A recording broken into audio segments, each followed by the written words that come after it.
Thank you. Okay, so I'm going to start because I'm so thrilled to have you guys here and have people coming back and have the flexibility, because this is a conversation.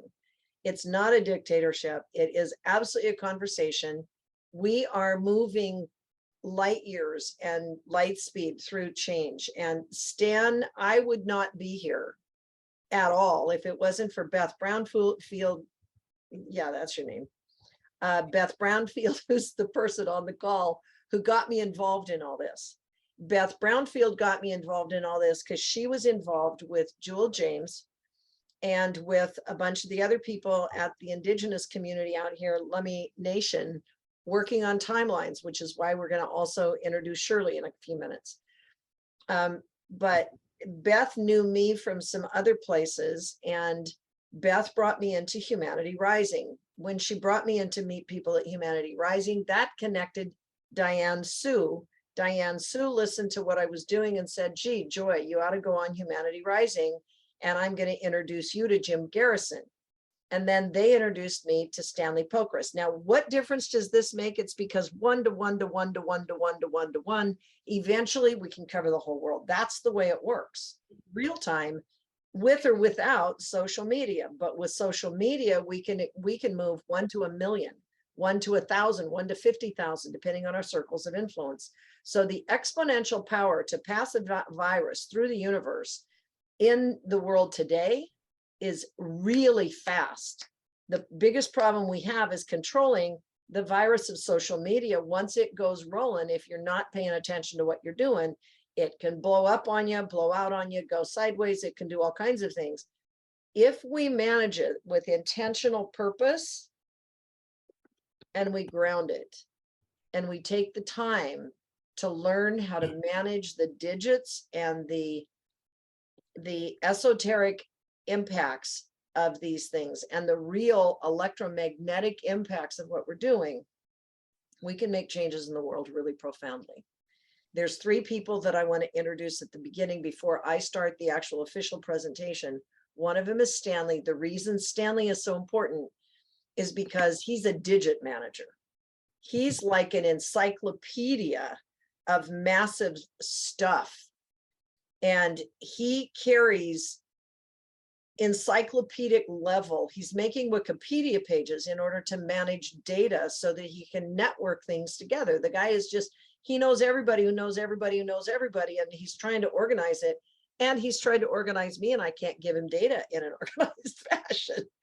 So Stan is going to be really important. And the reason I'm going to have Stan speak is because he needs to explain it the way he can explain it so we can understand it. Then Mark, I'm going to have Mark explain who he is, because on the other end of the game, while Stan is having to use a system that already pre-exists and he's having to fit into the system, Mark is on the other end of the screen. He can actually write the systems. And so he can change, and he's got an idea for how to reconstruct systems. But when you go to reconstruct it, you got to remember that there's a long tail on what you reconstruct, and there's short tails of things. And he'll explain what I mean by that, because you can get into intentional change network and get frustrated because you can't have all the buttons in the right spot that you think they ought to be there. He's in charge of that, but he also is taking care of building this network so that we can change the world. Democracy system is something that Germany went through in this divided state. So we had Western Germany in the market economy, and then Eastern Germany in the socialist system.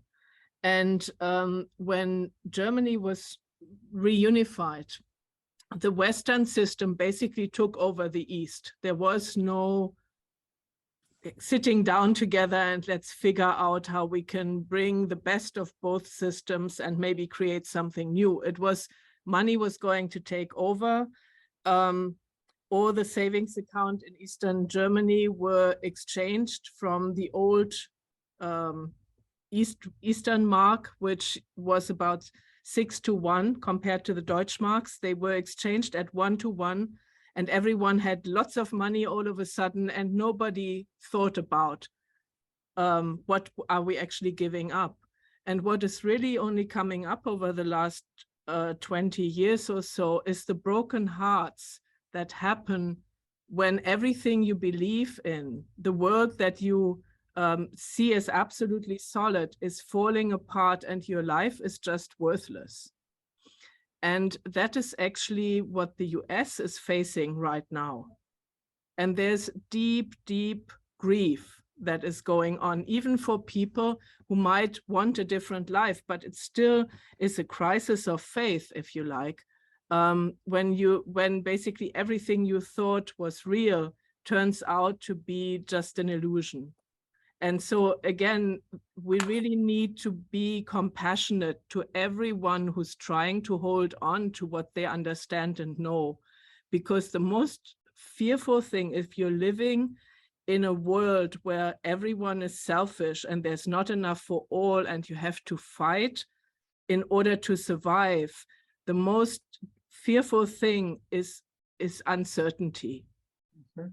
And so only once we realize, well, we're actually not, that's not the world we live in, okay, then you can relax and you become faithful and flow with things. But that's not the majority of the world right now. So so as I said, it's just it's a hard journey that your father went through, that all of Eastern Europe went through, because yeah, everything changes from one day to the next, and it's not easy for anyone to. You know, Ilona, I also think that whatever happened to my father and many fathers and mothers in my country, I think right now it's happening to a lot of people all over, you know, UK, France, England, and America, and people really don't know how deep they will be walking away from that freedom with this insane idea that the government and system will provide for them. Yeah, no, you're absolutely right. My father lost. My parents lost their life through this. So one of the things that I want to say about that, I got off on the dog trail of being smart, but try to leave you guys with a little soundbite. But I realized when you were talking about this is the whole point of learning about the domestic violence people and the police thing. One of the hardest things to do is to break people away from habits, even if they hurt.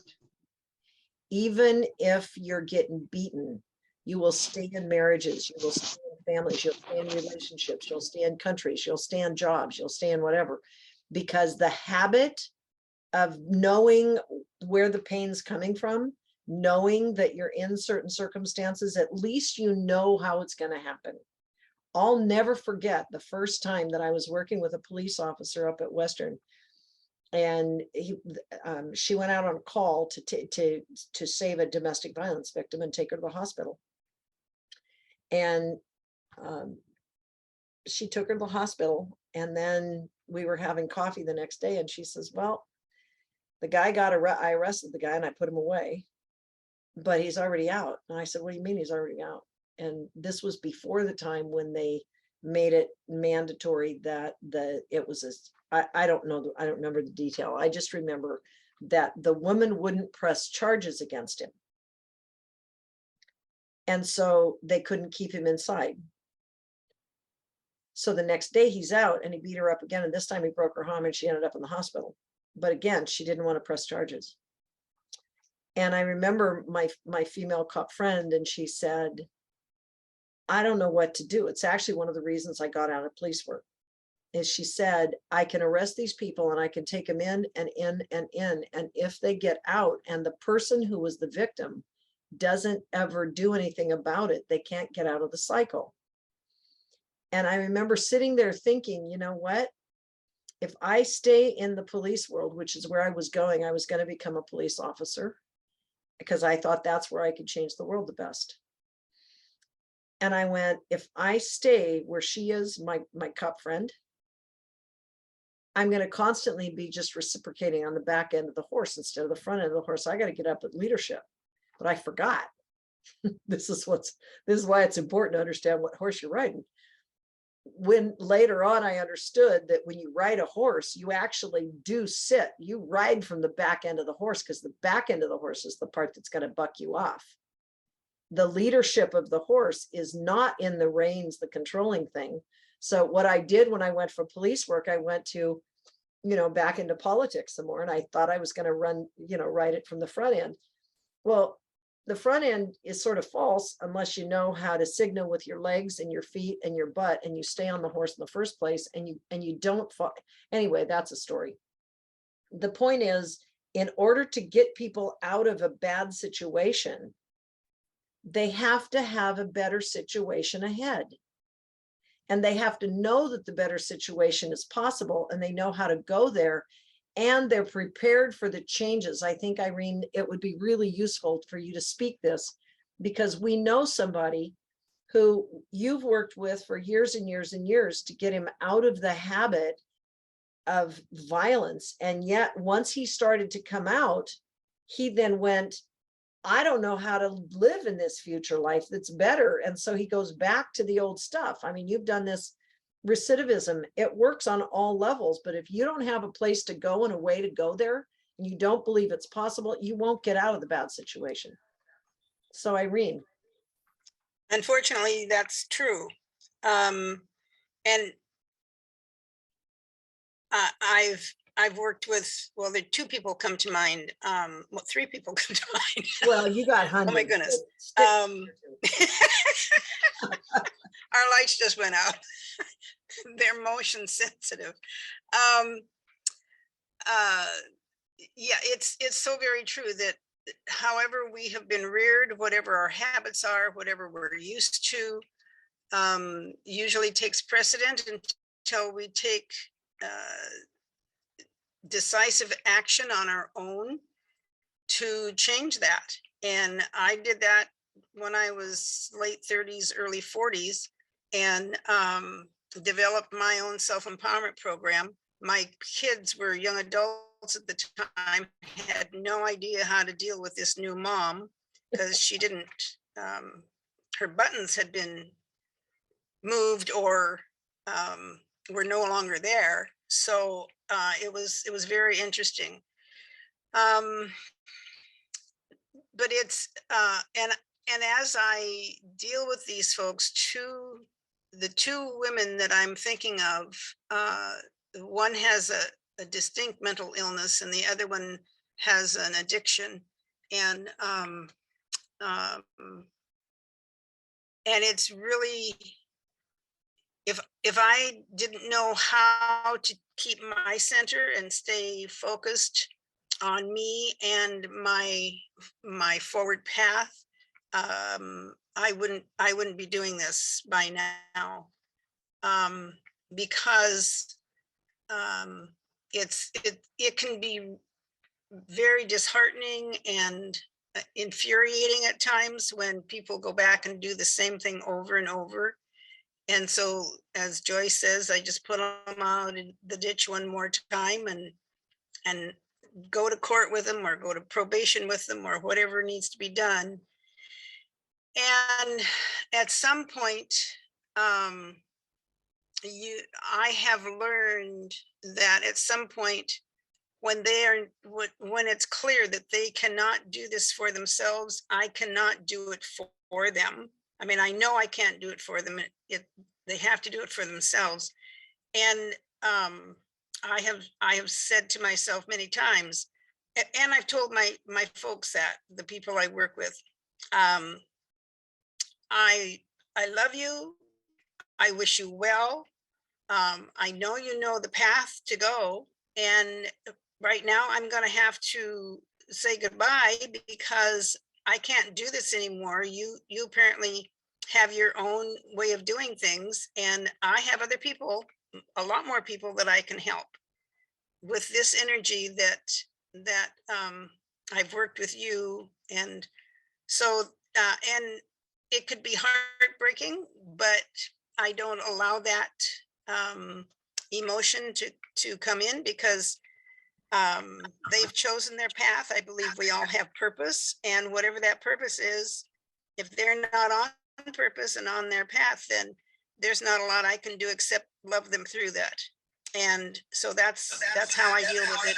And so to answer your question, Joy, I I don't know how to answer it except the way I did. These folks are so precious to me because I have seen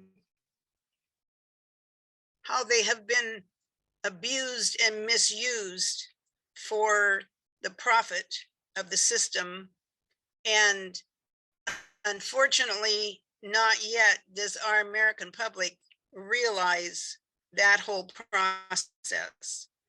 And that's another sad part that could get me really riled up, but I don't allow it.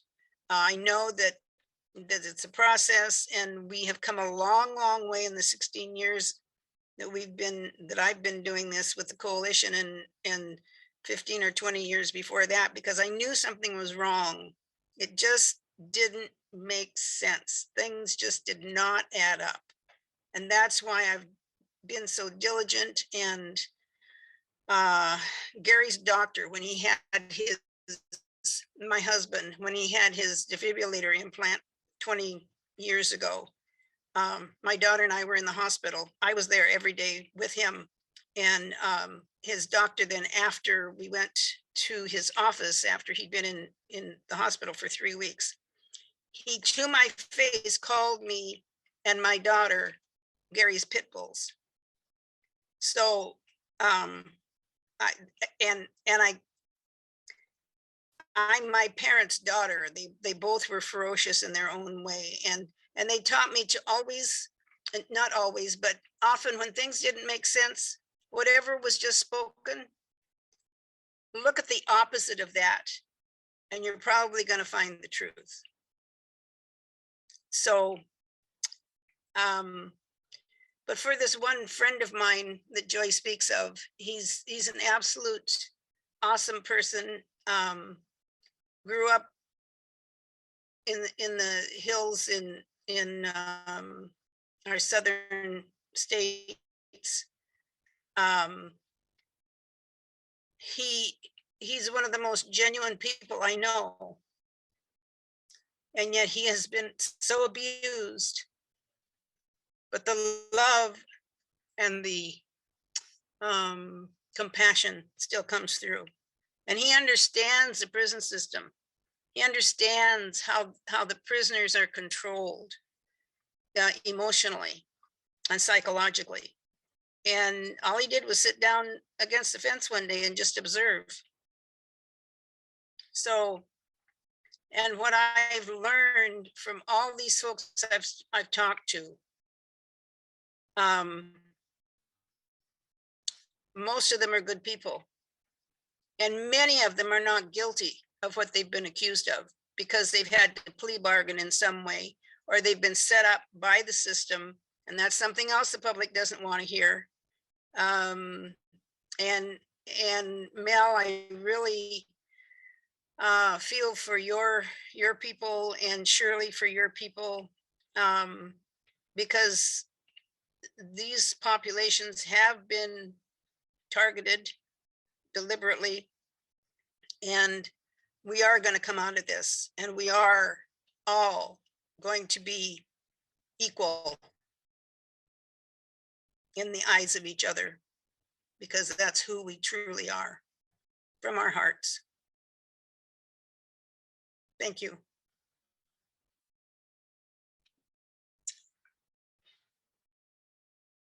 Blessings. Is there anybody else who wants to speak next? Because I can always speak. I'm the boss. I'm the host. I can mute you guys, but you can't. I don't know if you can mute me or not. Does somebody else want to speak? I just want to speak to that.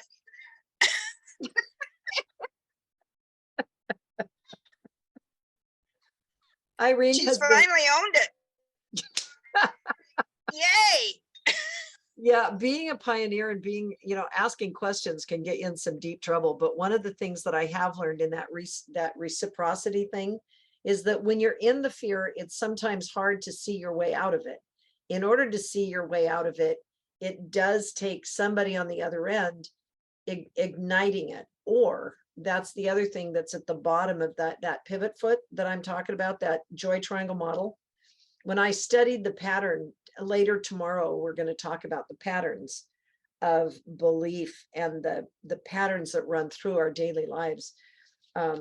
Actually, I guess that's part of today's conversation. There is a pattern. I talked about it when I talked about the violence triangle, that there's the direct violence, the structural violence, the cultural violence, but before it, there's a wounding, a personal violence of some kind. There's a wound. You are victim because of your wound, either your emotional wound or whatever.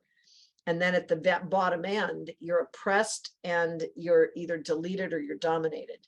So in that pattern, that's 5 steps in a pattern. That 5-step pattern repeats itself every place.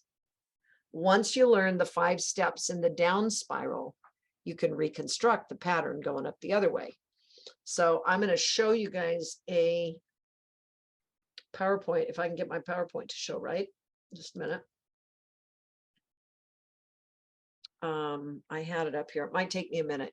So is there somebody else that wants to speak for a minute before I talk about going in the down spiral and then pivoting our way up? Because we've got to relearn the way out. Go ahead, Stan. You're on mute. Do you want us to record this? I've not started the third recording. It's fine to be recorded. This is part of Okay. my understanding of how people are. And I can suggest you might want to add it to the kind of diagrams that you're building. Yeah. That we each have a radius of caring. Ourselves, our close people, the neighbors, the city, the universe, and the whole world. And I have a problem because my radius of caring is too big.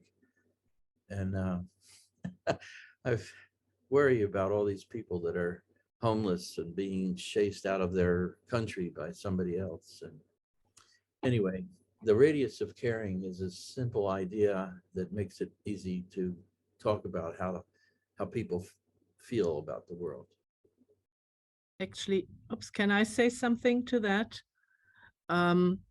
Because a part of that to me is interlinked with how we define ourselves, you know, and actually that is one of the pattern that that is for me was not that difficult to deconstruct, but for some people it's really, really hard because we're playing so many roles within our lives. We are fathers or mothers, we are employees, we are Americans or Germans, we are masculine or feminine, and so on and so on. And because of my background in Germany, I never really identified as a German because of the Holocaust and a whole lot of other things. And I always used to identify as a European, which is something that British people, for example, just don't understand. And when you're talking about the radius of caring, I now define myself as a human being. And from that perspective, there's compassion and love for everyone, because all of us are human. So the more we can move out of the predefined systems that we identify with, the bigger we can care and the more people we can carry. So it's, yeah, I understand. And I mean, I said it yesterday, I have cried buckets of tears for all of humanity for years. Now I don't feel the pain anymore. I only feel compassion, which might still bring up tears, but it doesn't feel that horrible. So I completely understand, Stanley.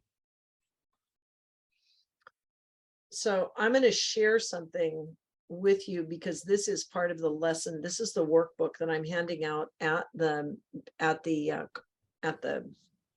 our open house, and it's a pattern that helps us to understand, because I can either, one of the things I learned is I can either go into the deep hurt and feel everybody else's hurt, and then allow that hurt. If it feels too much for me, it can actually immobilize me.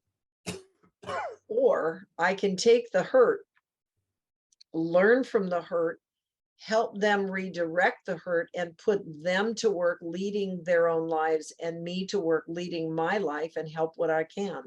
And so I've learned, and there's techniques in the health and transformation world where you learn how to move energy through you so that you don't become the victim of your own compassion, because your compassion can actually immobilize you. So learning to pivot to see what I can do to help somebody as fast as possible is the gift that that's why I developed the Joy Triangle model, so that I could actually coach other people how to do things.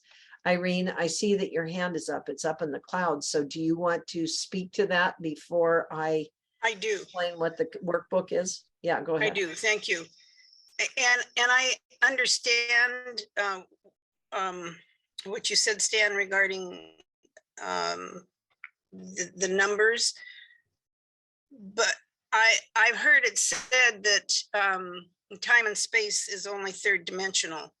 So when we raise our frequencies and know that there's more, we don't have to be tied to those beliefs, those patterns.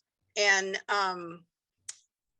I just know we're all one. So I just, and I'm not in control of this. I allow spirit or the universe or God, whatever and there are those that are atheists and they don't even think there's anything more. But so I just allow the universal power to answer my requests, my prayers. And it's, I've started an expanded practice in the last year or two, and it's, I'm 82 and I'm going to be here a long, long, long time, because it's getting funner and funner and I'm getting weller and weller. And I know I'm going to be youthing here pretty quick. Thank you. So one of the techniques that I'm going to be bringing forward over the next period of time, I'm not sure it's going to make it into this week, but a friend of mine has developed a process called the clean slate process. And one of the things that can really drag us down, and it did for me for a while, I used to, when I grew up in high school, I used to sing a lot of country music songs. Why did I can't sing country music songs? Because I didn't have my own phonograph. I didn't have, you know, well, I had my own phonograph, but I only had so many songs on it, like albums that could play, because we were very poor. And we had one country music station that ran during the day in Colville. So I had to listen to, you know, D-I-V-O-R-C becomes final today, you know, and I used to sing it. I mean, I was good at it. These boots are made for stomping, or whatever it was, rock, these boots are made, whatever. I used to sing these songs all the time. And coming up from high school, as I went into college, I found myself crying at the drop of the hat about I'd see anything sad, anything miserable, and I was crying. And I finally went, you know what? I cannot be productive if I'm crying all the time. So I turned off the radio and I stopped singing the songs, and I started paying attention to how words affect me. And I started paying attention to how music affects me. And for a while, I couldn't sing any songs because all the songs I knew were sad songs. And I realized that it was affecting my heart, it was affecting my ability to be functional. And then I intentionally went out and got a different set of songs that I could sing so that I could be functional, because if I wasn't crying, I was better service to everybody around me. So it wasn't to not be as compassionate. I had to learn to reprogram my mind how to find ways of helping people that didn't make me more sad. And so I quit drinking beer and going and doing sad songs in the bar. I went to a different kind of place, and then I was more productive. And so that's one thing. And there's other tools that we can use to come so we still have compassion. And there's degeneration.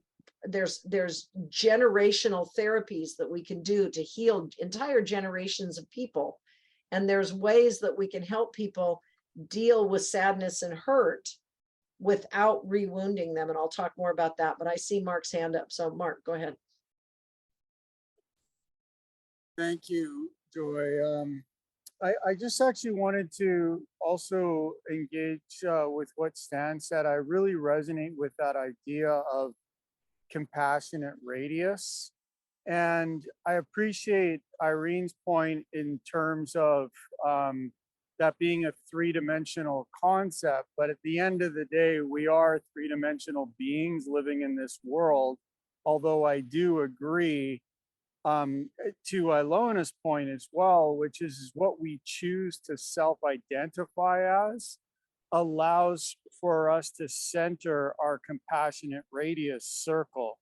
And, you know, so Ilona, you described yourself as identifying as a human being. And Irene, you described yourself as being a fifth dimensional being. And I totally agree with you. I self-identify as, you know, a conscious being in a fifth dimensional universe, that we're all one.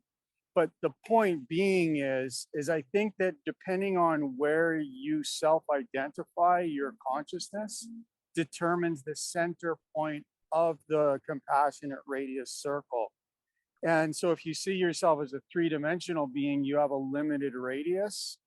But if you see yourself as a infinite consciousness connected to every other being, then you can immediately be compassionate for anybody based on your radius circle. So I really love those ideas that you all expressed, and I just wanted to add to that. So thank you. Just to say a little bit more about the radius of caring.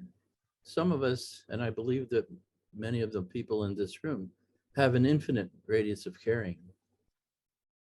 And it's a little difficult to deal with sometimes because there's so much to care about.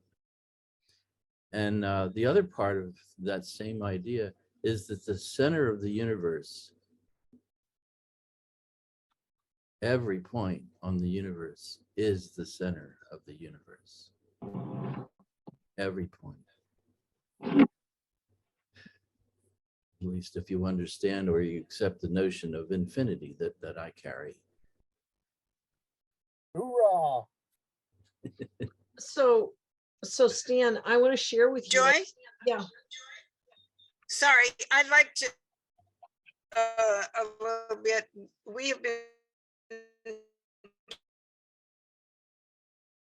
Irene, I'm not picking you up for some reason.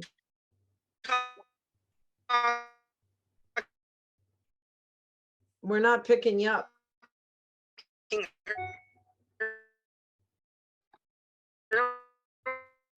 I'm not picking you up, Irene. Yeah, she's coming over here. Just a second. Sorry, the transmission wasn't very good. You may lose me. Okay, so I'd like to respond to what Mark said and bring up something that I believe was Ilona earlier stated that there's a lack, there's not enough for all to go around. And I would invite you to think about how it is we think, and if there is enough to go around, we can all connect with whomever we believe, and it's just, again, it's just a belief system, and I can testify it's lots of fun. Thank you. Well, I want to talk about the idea of not enough, lack of stuff, too much stuff. When I was on the farm and I didn't have good boots. Okay. I had rubber boots that had a metal shank in the bottom. I didn't have wool socks and I didn't have enough. Okay. I really didn't have enough to deal with the 20 degree below weather.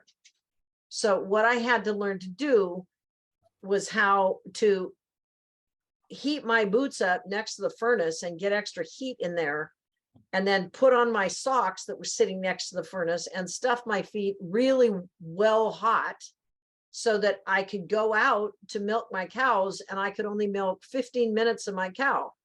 And then I had to go back in and get warm again and then go back out. So there are realities to this. There's not enough and there is enough. So it's learning to understand that when you're talking about not enough and enough, is it a physical not enough? If I need water, I need water. That's no, I don't have, there's not enough. But when we're talking about a cosmic universe and the capacity that we can change the future and change the world around us, and we can metamorphize, that's also true. Because what I learned was that after 2 weeks of living in 20-degree below weather, in the first 2 weeks, that first couple days, man, it's cold. I'm going in and out of the house all the time, getting warm. But after 2 weeks of 20 degrees below weather, and I did have that when I was a kid, there was a point at which my body acclimated to being out in the weather, and I could be out there for 3 or 4 hours and not get cold. So acclimatizing to the environment that you're in and learning to work with what is enough and what is not enough, and not making these absolute statements, is helpful to people who are dealing with this space between things. So when we're talking about your construct idea, actually compassionate radius, that's brilliant. Actually, I'm going to use it. And part of the reason is that I want to show you this. I shared my screen already, right? You guys can see this? Can you see something on the screen? Yep. Yes. Okay. Parasite index. Okay, when I was looking at the people who are homeless and poor and hurting, and I was looking at from a compassionate place of, I want to help you and how can I help you? There was an emotional price that I paid because I didn't know how to process the compassion, my caring, their hurt and stuff through my energetic force field, my heart space. So I had to develop skill sets to be able to manage that. And then I got on the other side of the conversation and I saw what Irene was talking about with this jail and justice system that was punishing people. And then I got angry about that. So now my emotions, I started to direct my anger at these judges and the police and all these people. And then I got into emotional tizzy over that side. And then finally, I started learning some things. As a leader, I have to learn to manage my emotional receptivity and the price I pay for allowing too much in and not enough nourishment in my soul and not enough flow through my whole integrated being. And then I learned how to map. And I did these diagrams at one point. I learned that, okay, and I'm going to scroll I'm going to show you here on the map. See this green side of the thing that I'm drawing my circle around? In that particular side of mapping what's going on in the system, as long as I was living ignorant of what was going on in the streets, I could pretend to be laissez-faire. Everything's cool. I'm fine. I don't have to think about it, because this part of society is what I saw above the fold of degeneration and the destruction, the classism and the racism and the policeism and all these other isms that make our system not work. So as long as I lived up here, this is society as I knew it, because I wasn't in trouble with the law. I wasn't poor. I wasn't broke. I wasn't this. I wasn't that. I could live. I wish I had a scroll thing. I'm just going to run my cursor around this. This was the world I lived in. As long as you keep out of trouble with the law, as long as you don't get drunk and get stupid and make yourself a victim, as long as you don't do this and this and this, you can live and pretend the world's all safe. The instant you go cross-wired to the law, like at a 911 call when you get arrested because somebody says that you were guilty, suddenly you go into that jail and justice system and this entire world opens up down here that you never saw before. And this is a sinkhole of prosecutor, defenders, courts, mental health people, people who test your urine, they check your blood, they do all these crazy things. There's all this world of self-defense that happens in a completely other language that you've never seen or heard of. And I'll tell you what, when I started to diagram these things, now I started to recognize I had a game I had to play. I had a choice. I could either go up here and pretend that the world wasn't a problem I could go down here on the misery side of this and start dealing with all the people who are crying about it and who are angry about it and who are protesting in the streets. I could go become a healer and try to save everybody down here. I had a choice. You know what I decided to do? I decided to diagram it. And I decided to stop crying about the misery. It's like when you get in a car wreck, you have a choice. If there are people dying in the ditch, you got to make a choice. If you're the first on the scene, are you going to save that life or this other life or this other life? And are you going to spend time crying over there that this person's hurting? Or are you going to go put the, I mean, I had to make this decision one time. My son got his nose broke in a basketball game, and he's sitting here and his nose broke like this. Fortunately, I understand that the nose is just sitting on cartilage. And if he waits to put it back in place, the inflammation is going to get bigger, and the doctor's going to have to break his nose tomorrow. So I looked at him, I said, Derek, go put your nose back on. And he said, what? And I said, you got to go in the bathroom and knock your nose back into place right now before it inflames. Get that. It's going to hurt like hell. I get it. Go put your nose back in place. And he did. He went in the bathroom and he put his nose back in place, and he came out and he scored 3 points, won the game. But the point is, you learn when you have to act, at which point you have to act, and how you're going to act, and what's your effect. You got to make decisions. So I quit crying about people and I started diagramming it. And from this diagram, I realized that, see these red positions? There's certain people who own the entire territory, like the public defender or the prosecutor or the sheriff. And I figured out who were the people who controlled the game for everybody who goes inside there. And that's just one of my maps. I've got hundreds of them. I got a bag in there, and I started diagramming everybody and who controlled who. And then at one point I drew this map, and this is your circle of compassion map. And I've got multiple different versions of this map. But in this particular case, I finally went, okay, I am one person. You get arrested, you get a ticket, you go to jail, and all this stuff shows up around you. But what's that mean? This one stick figure, okay, I'm going to use the Homo economicus person. So this is the stick figure. Okay, I actually drew it this a long time ago. I drew the stick figure in the center, and I went, okay, what's going on over here on the left side of the stick figure is joblessness, mental health problems, homelessness, and poverty. This is one side of a continuum. Then there's local government, staff, institutions, lobbies, coalitions, and employees over here. And these guys are fighting between each other.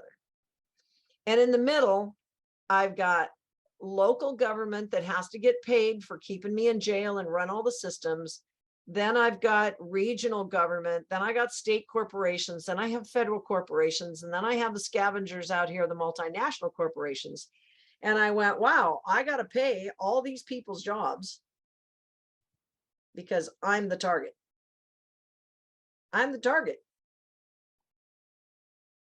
Do I want to be a target? No, I don't want to be the target. But how does this work on the lower side? And then I remembered, this is all this stuff that's outside of my control up here. And then I went, okay, this is when I came back and I realized that locally we have control. Guess who keeps the people who get arrested in the jail? It's the local people I know. It's the people I go to lunch with. It's the people that I go to business club meetings with. It's the people that I play golf with, that I play racquetball with, that I play with in the gambling halls. It's all the people within my network of 1 to 3 people who I work and do business with. I have influence here. So I started writing this down, and I went tribes and councils and city authorities and courts and planning and permits and distributors and tax.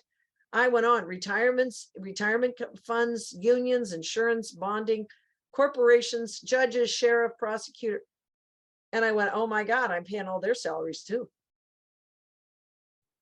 Now that put me in a different position. I am either the victim and the target of that circle, or I'm going to step outside the circle, which is what I did by drawing the picture.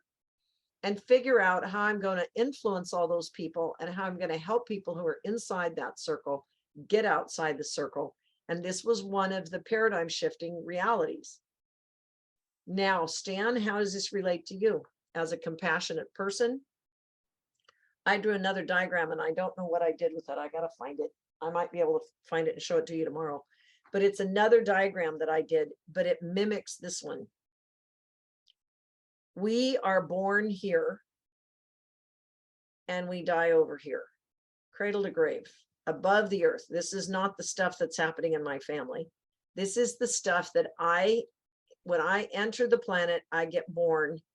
And so this is a cradle to grave diagram till the sense out of my life and I die. And there's a period of time that I'm responsible for life and that I'm not responsible, I'm taken care of. And over here, there's a period of time where I'm going to end up not responsible either. And I'm going to die either quick or slow, depending on people who are taking care of me. In the middle is my productive life. So what I've learned is there's people that are in here that are part of the helpfulness, people who are mentally ill, people who are broken, people who have developmental disabilities, as they say, or how does James say it?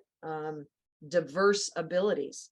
Those people are going to need to have help and they're going to have care. These people over here at the end of their life, they get in accidents, they get in stuff, they need care. In the middle is my productive life. So I have to make a choice again. Am I going to be productive as a person helping the people around me stay out of the underbelly, which is going under the place into the dirt of the world? Or am I going to live up here? Which side of this equation? Because this thing goes this way, this goes that way. And so I'm learning how to measure how I can help and what I can do. And that's the point of these conversations. And this was part of what I was going to talk about today when we got into this last hour or two of conversation, is I wanted to show you this pattern because we have choices. And as leaders who are now awake, you can't unsee what you saw today. You can't unsee what you saw today. And you can either go into misery and say, God, the world's going to hell in a handbasket. We can't do nothing about it. Or we can go to work and help. I choose intention and I choose work. So I wanted to show you that. And I also wanted to show you this chart. This is another PowerPoint slide.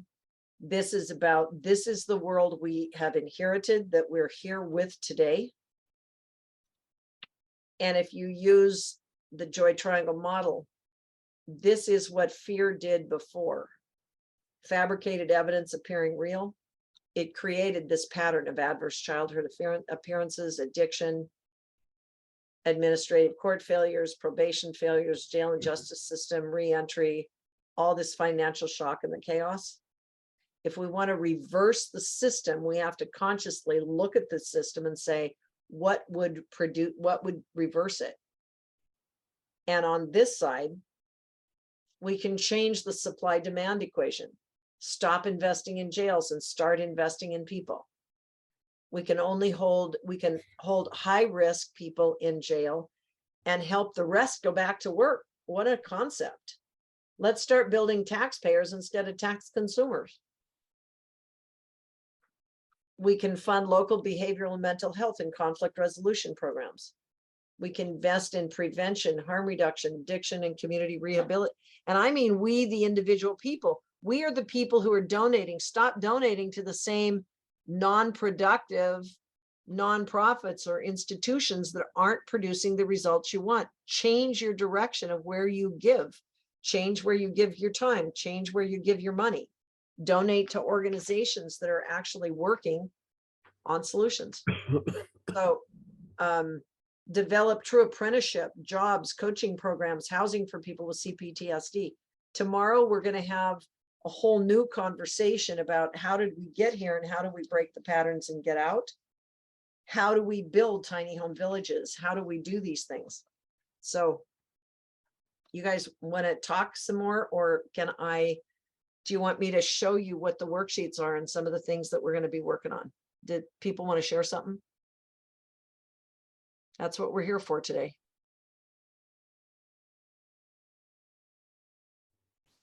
I just have a question. You bet. what aspect of the academia is following what you're doing, what you're producing? Nobody? Well, there's certain people, and there's certain people in academia that are paying attention, but a lot of them aren't. And a lot of the ones that are in academia, here's the trap. We had one of our top marketing professors working with us, but it's interesting. She was stuck. She was waiting for tenure. She goes too far out of the system, she's not going to get tenure. Once you get tenure, you can do it, but you got to publish.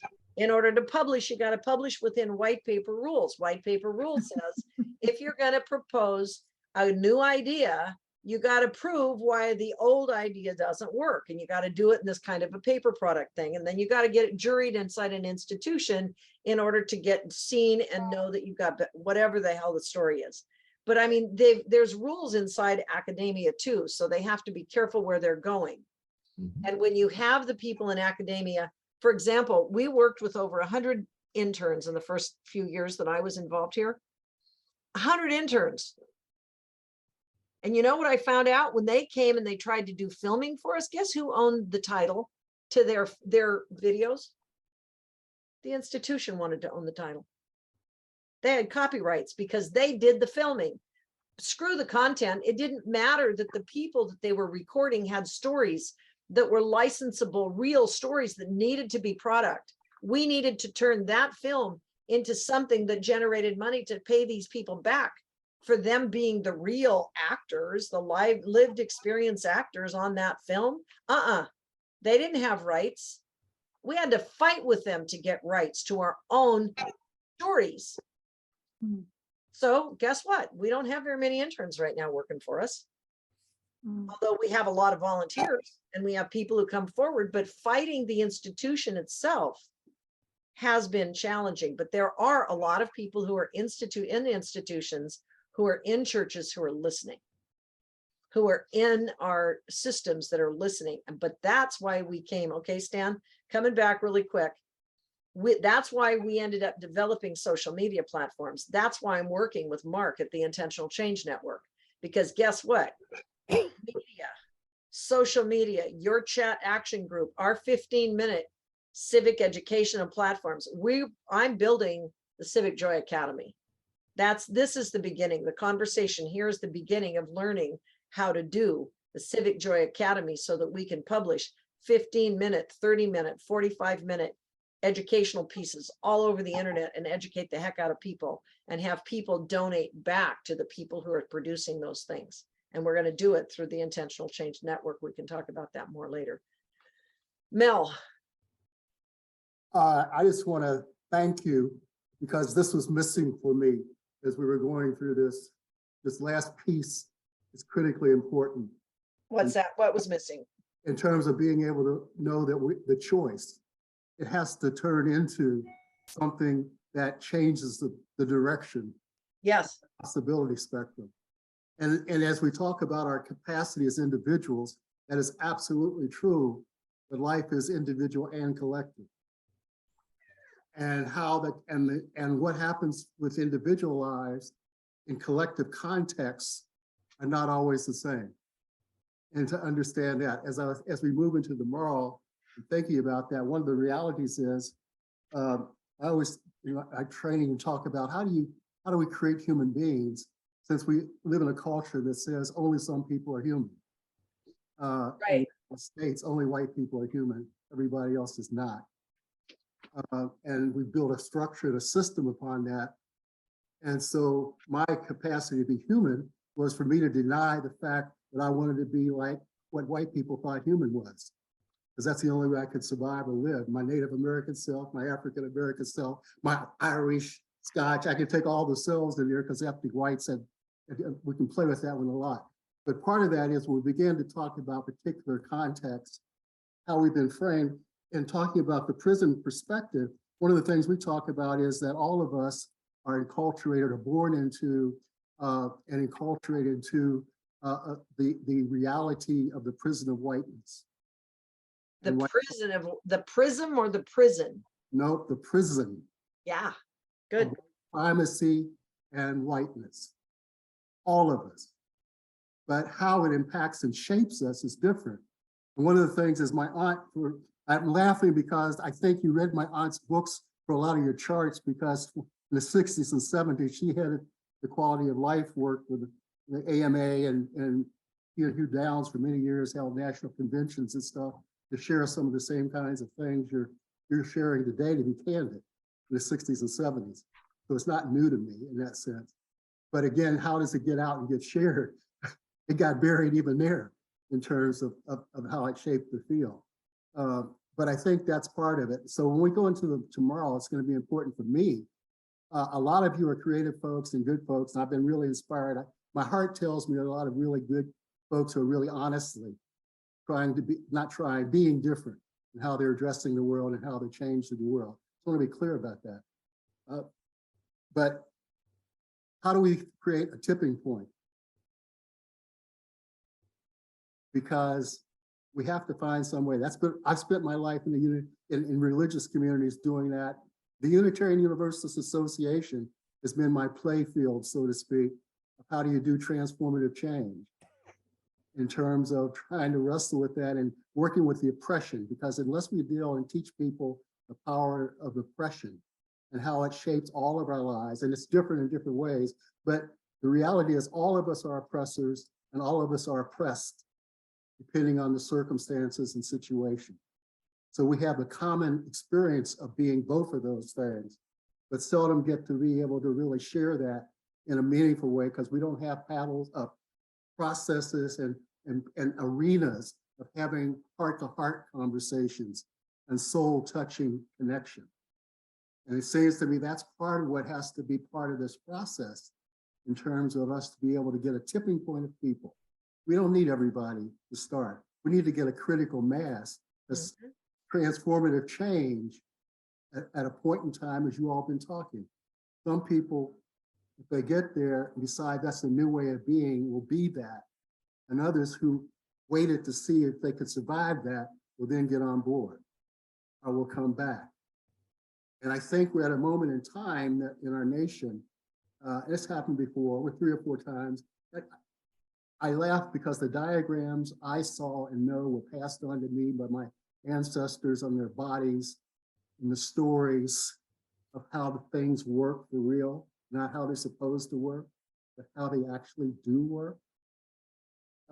And how do we bring other people of color into this kind of conversation? Because most of you are a color of a kind in terms of the cultural realities. We don't know if this makes sense for all of us to be saved until others of us who are in the conversation can ingest and invest in dialogue to know if this is going to be something that helps all of us become humanity or not. But it is a path different from what's available to us now. And I think about the Positive Futures Network, which I was many years ago part of helping launch that. And we got into the ES and the whole development stuff. And some of the same process we're doing now, what you're doing, that's what we started doing then around the world. And investing and saying, share your worldview. Help us see how you see the world. We did a mandala. What would the world look like or could look like?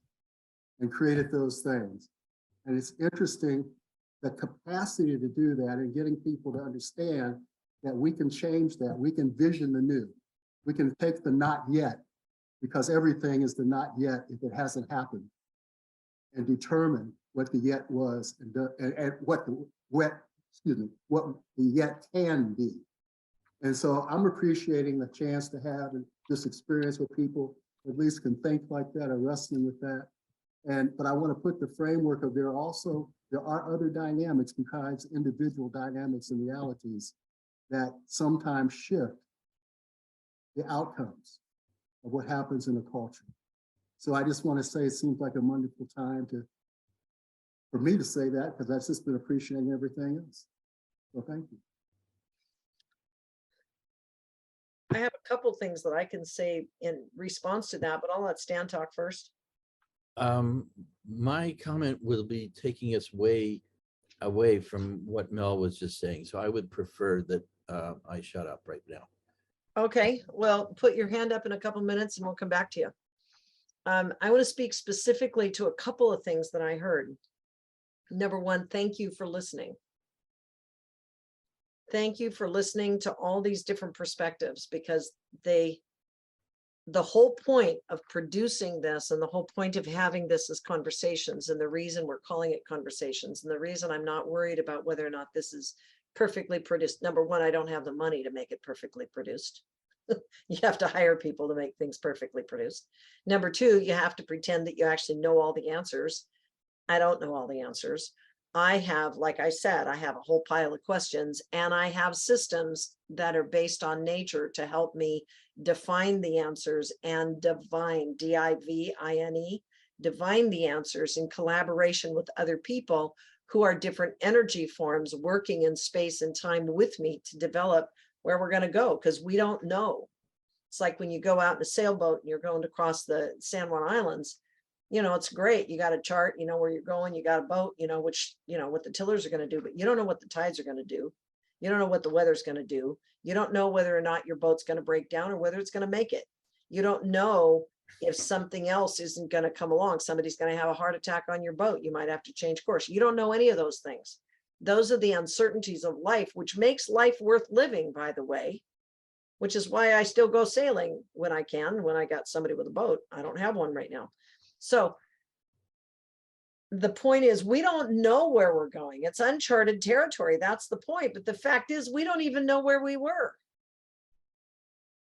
We have stories that people told us about where we were. We don't know what the hell happened back there, really. We think we know because some smart guy told us how to think about the past. But along with that, when I did the models that I did, I built something called the Roadmap for Conscious Social Change that I haven't explored anywhere yet. At some point, I'm going to talk about it. But what I did is I built a roadmap that goes from the point of beginning, where I was, this is when I started to test all my philosophies. I started to check, is this true or is this true? If this is true, then that could be true. If this is true, then maybe that could be true. And I went up 19 different disciplines until I distilled the truth about things, which is that nothing is the same ever. We are all just living energy in motion, and we can find a potential, and we can go there with people who want to go there with us. And we have to let go of people who don't want to go there with that, and let them go. Because you know what? They might want to be dying. That's what nature does. There are things that decompose and go into the past that produce the compost upon which we can grow from. So I got over the guilt and the shame and the blame of letting people go that don't want to go where I want to go. I'm going where I'm going, and people will either go with me or not. And it's okay. Whatever it is just okay. And the point, when I started, Irene and I both started trying to go talk to people who were of different color, who were of different races, who were of different groups. And what was fascinating, and you talk about the white prison, we're living in it too. Because what's interesting is, especially as white women. Now, most people don't talk about white women living in a prison, right? Yeah, okay, good. Thanks, Mel. Stay with me here. Because what was interesting is we're white women defending criminals in an established society that doesn't want to talk about criminals. They don't want to talk about helping criminals. And if you try to go into the system that is the cultural structure, not the structural divide, if you're over in the structural divide, they don't want to talk about white women in charge either, because you're supposed to mind the God, you're supposed to mind the men, you're supposed to do all these things according to our white Christian heritage in America. You're supposed to say, yes, sir, and you're supposed to get married to him, and you're supposed to be the white woman wife, and don't get out of your position. So there's that story, okay? Then, I mean, I'm in law enforcement. How many women really go into, and what woman in her right mind would run for sheriff? Like, that's just not logical, right? So I had to break through that glass paradigm stupid story. But Irene ran into it time after time after time. She would try to go work with people, you know, like we had one of the groups of people who was the POC people, person of color, and they wanted us to go sit in their anti-racism, and some people wanted to come sit in their abolitionist movement, or they wanted to go sit in the tribal group, or, you know, cry about something. Everybody was sad. And we went, okay, we can go help. We deal in the prison industrial complex. We're helping people of all colors, race, and creeds get out of the damn ditch so that they can get back to life. So we ought to be welcomed, sort of, right? Man, get out of here. I don't want to hear from you. I actually went to an entire conference that was run by women, wanting to invite people of color to it, that was dealing with peace. And I went to them and they told me to shut up and sit down. And I went, okay, I'll shut up and sit down. And I couldn't go back because I was exterminated. It's not exterminated. I was excommunicated, even though I'm woman, right? So at one point, I finally went down and I attended the most remarkable conference. It was incredible. It was in Tacoma. Tacoma is one of the worst cities in the country for crime and misery and police and all this stuff. I mean, it's a horrible place. But the people who put it on, it was interesting. The people who, Angela Davis was one of the speakers who came in, and they brought in a few other people, but the conference was an Indigenous restorative justice conference. And thank gosh, these people brought together the people. There was a group of speakers who were Black slave heritage from the Eastern Islands of the United States. And so they actually talked about slavery and where it started in America and how all these things were happening. Then I had people who were talking about the prison conference, the prison economies and stuff in New Zealand. And one of the sessions was about the Aborigine people from, you know, way back, the origins of restorative justice. But none of it made any difference to me because I'd heard it all.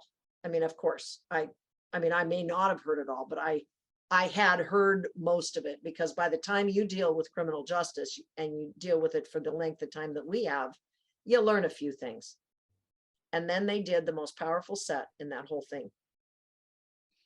They put all of the white people in a room to talk about prejudice.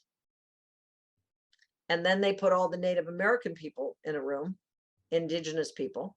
And then they put all the Black and Asians. They separated it by actual races to talk about prejudice and all these things. Where did you find it? And I'll tell you what, that was the most eye-opening thing in the world for me. Because suddenly I'm sitting in a room and I find out that there's Jewish people in the room with me, there's Polacks, there's people from all these different countries, but they're white on one side or another, and they're sitting in the room and they're talking to me about what their generational history was and where the genocide and the pain and the suffering came in their culture. And boy, all of a sudden, I had no idea that I came from a genocided culture. I had no idea. I knew nothing about being Polish, really.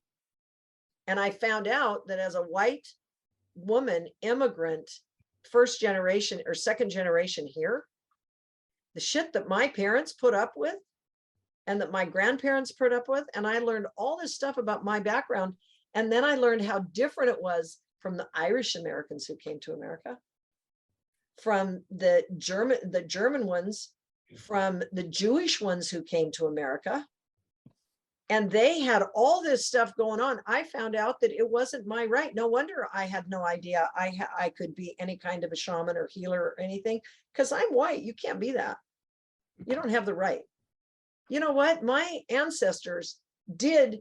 They were medicine people. Really out on a tangent here. Mm-hmm. Yeah. What, Irene, Alona, are you trying to talk? Oh, sorry. I didn't realize I had unmuted. Speak. Really, no, really sorry. Okay. It's just that. Sorry, I'm so sorry, Joy. I didn't mean to interrupt you. Oh, it's okay. It's Uh, okay, it's people just- do it all the time. Yeah, I just wanted to share something because I'm an empath, so I feel stuff. I feel people's emotions around me. And I said before, I've traveled a lot. I spent a lot of time in Africa, and there's two stories I'd like to share. Please. One is my first experience in Soweto, which is a township of very, very poor people outside of Johannesburg. And I was invited by a Black colleague of mine. Her mother invited me over for dinner, and I came with my Black friend, and I got out of the car, and as far as I could see, I was the only white person. There was no other white person basically on the horizon, because white people were scared to go into Soweto. And I was welcomed with an open heart. The children were running up to me. They were, her mother, her family, everyone was there with open arms and welcoming me. But it felt strange to be the only person. Just because of the color of your skin, everyone knows instantly you're different. And I know, Joy, you're right. We have all these patterns and persecutions within white people, which is something that doesn't make any sense for an African, actually, because they say, well, you all look the same. So how can there be that kind of thing? So, you know, we are talking from a white experience, which is really something that, I said, you can't imagine what it feels like if you're the only other person surrounded by everyone else. So, and as I said, my experience with Black people since I was a little girl, actually, that might be another story. My mother liked to tell me, I had never seen a black person when I was a little girl, because the only Black people in in Germany were American GIs, and they were down in the south, and I was up in northern Germany, and so I had never seen an African. And there was this one time when we were on the tram, my mother and I, and there was this Black man sitting just a few seats away from me. And I mean, I said before, I asked a lot of questions. I had a big mouth. And so I was pointing at him, and I said to my mother, look, that man, he's all Black, and he was really African. And my mother said she was so embarrassed because I screamed it through the whole tram car. And but he was so gracious about it. He smiled at me, he welcomed me. I was allowed to sit on his lap. I was allowed to touch his skin. And I have had such a deep heart connection to Black men since then, because that was my first experience of a Black person. And so that is the one thing. So my experiences have always been wonderful and open. But I have friends in London, and one of them is from Nigeria. And I used to actually live out in the countryside in the UK. And actually I have other friends who are Sikhs from North India, and they look different from, you know, white English people. So in London, that's not that much of an issue, but they were actually visiting me outside in the countryside, and nobody said anything, but I was watching the reactions of people as we were walking through your average white village in the UK, and the looks that people gave us, and not me, but my friends, was really, I just thought, I can't even imagine what it feels like to experience that day in, day out, that somehow A, you don't belong here, and B, you're different from us, and we're making judgments about you. And so I really feel it's important to listen or just accept, because the wounding is so deep, and Africa is still being raped by the white world. It's not as if it's over.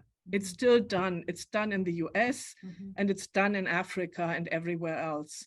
And so I think it's really important for white people to just acknowledge that, and acknowledge the pain that comes with just always being looked down by everyone else. because that's a horrible feeling that I can't even imagine what it feels like. Does somebody else want to speak to that before I go back to one of your other parts, Mel? Because I want to go back to the social media and how we're going to change it. Mark, go ahead.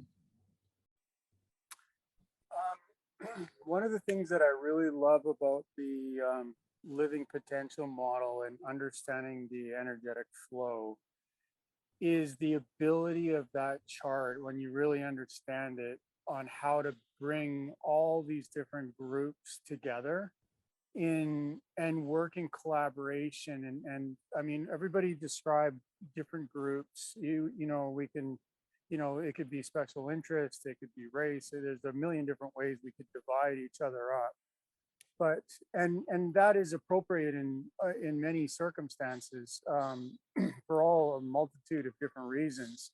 But I think that one thing I love about that living potentials model is it gives everybody an opportunity to stand in their power and in their position, and to play their position well, and learn how to actually fit in with everyone else in that unity and in that oneness that exists. And I don't know of another model that allows for that acceptance of everybody's individual unique strengths, but gives a way to reconnect the divisions that have been put in place. And I've been working to apply that in different ways as far as team building and growing organizations.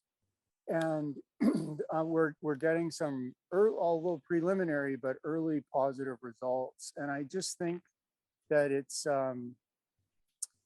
to focus in on the solutions. I think it's part of it is celebrating everybody's uniqueness and what they bring and their unique perspectives, but also providing a methodology and a path to bridge those divisions and actually give everybody the opportunity to see that their strength is actually a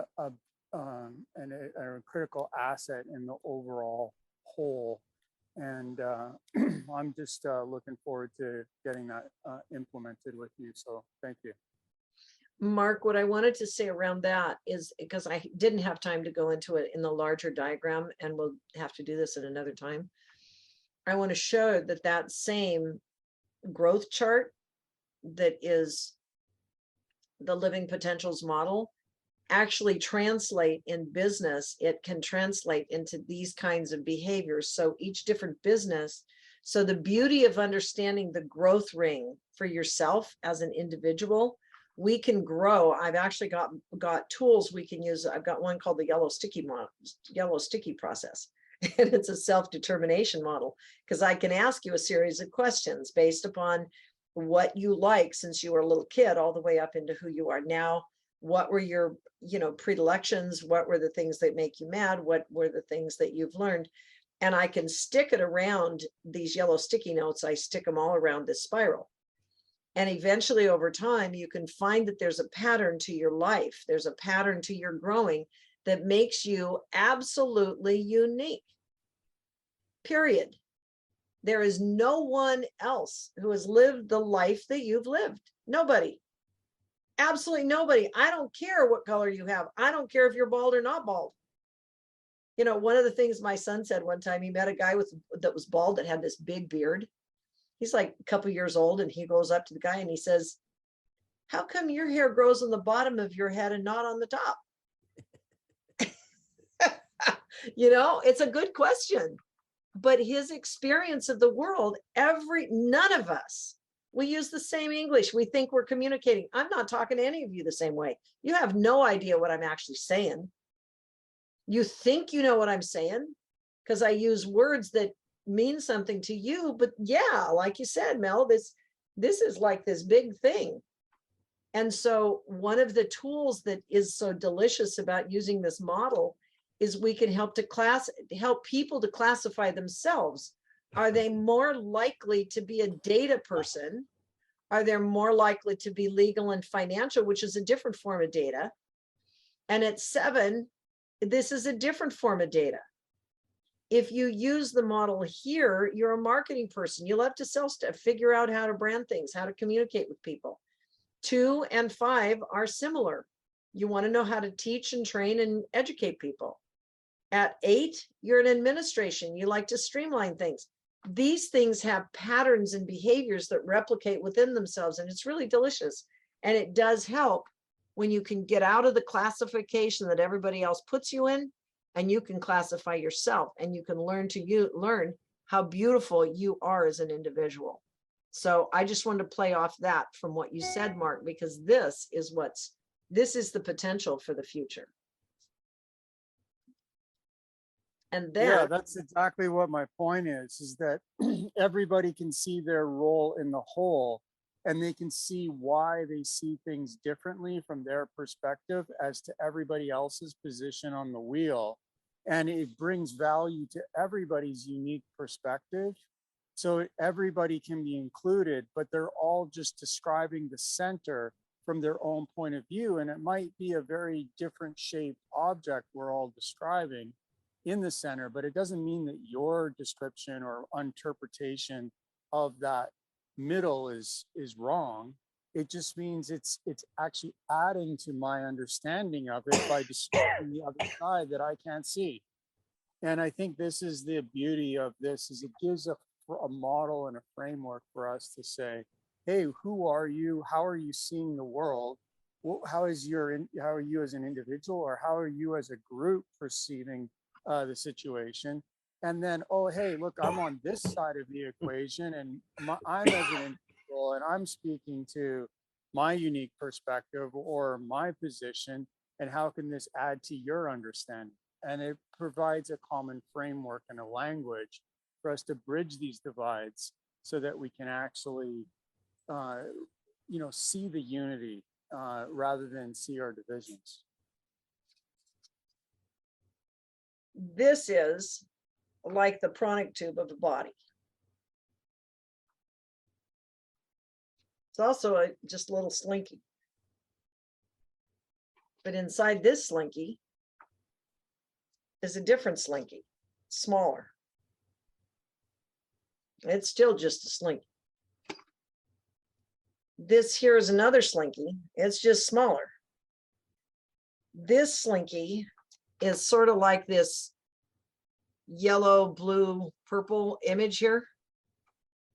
When you take this slinky, I'm going to use the yellow one because it'll be easier to see. When you take this slinky, it's your pranic tube on your body. It's the thing that goes up and down around your spine. Some people have a really big pranic tube that can hold lots of energy. Some people are really shrunk up. And when you have chiropractic adjustments, you hurt your back, you can pinch certain points of your spinal column, your what's that called? The spinal cord that runs down from your head, the two sides of your brain, runs down through across your corpus callosum and down through your brainstem, and then it goes down into your body. And depending on where your body gets pinched, it actually affects how your body performs. Every single organ in your body is affected by the electromagnetic and the flow of energy through your spine or through your thing. So when you open it up this way, you can see this could be related to the energy coming in from the universe. It can also be related through the chakra system down into what's coming up from the earth. Well, if you turn this thing this way, you can see your life flow. Okay, remember the image that I showed you earlier? Everything is moving in a moving universe, and we're spiraling around the world like this. And if you do this too much, you're going to get all the wires crossed, and then you'll never be able to undo it. But the point is that when you're a baby, you have this much knowledge. As you get bigger, you get covered up like this. These are like nesting dolls. We used to play with them as kids, right? So you're a nesting doll with a different amount of knowledge. And when you open your consciousness up, there's this whole other bundle of knowledge way out here in the cosmic universe that you can have access to, and you can filter it through the knowledge you have to when you were little, or you can turn this sucker around. So the value of understanding that everything is a living system, and everything is a living system inside a living system. Now we have choices, and each one of us is uniquely different. So that brings me back around to the original question I was going to answer of yours, Mel. We like to believe that we can't change the world. Well, it's absolutely, I mean, a lot of people think that they can't do it.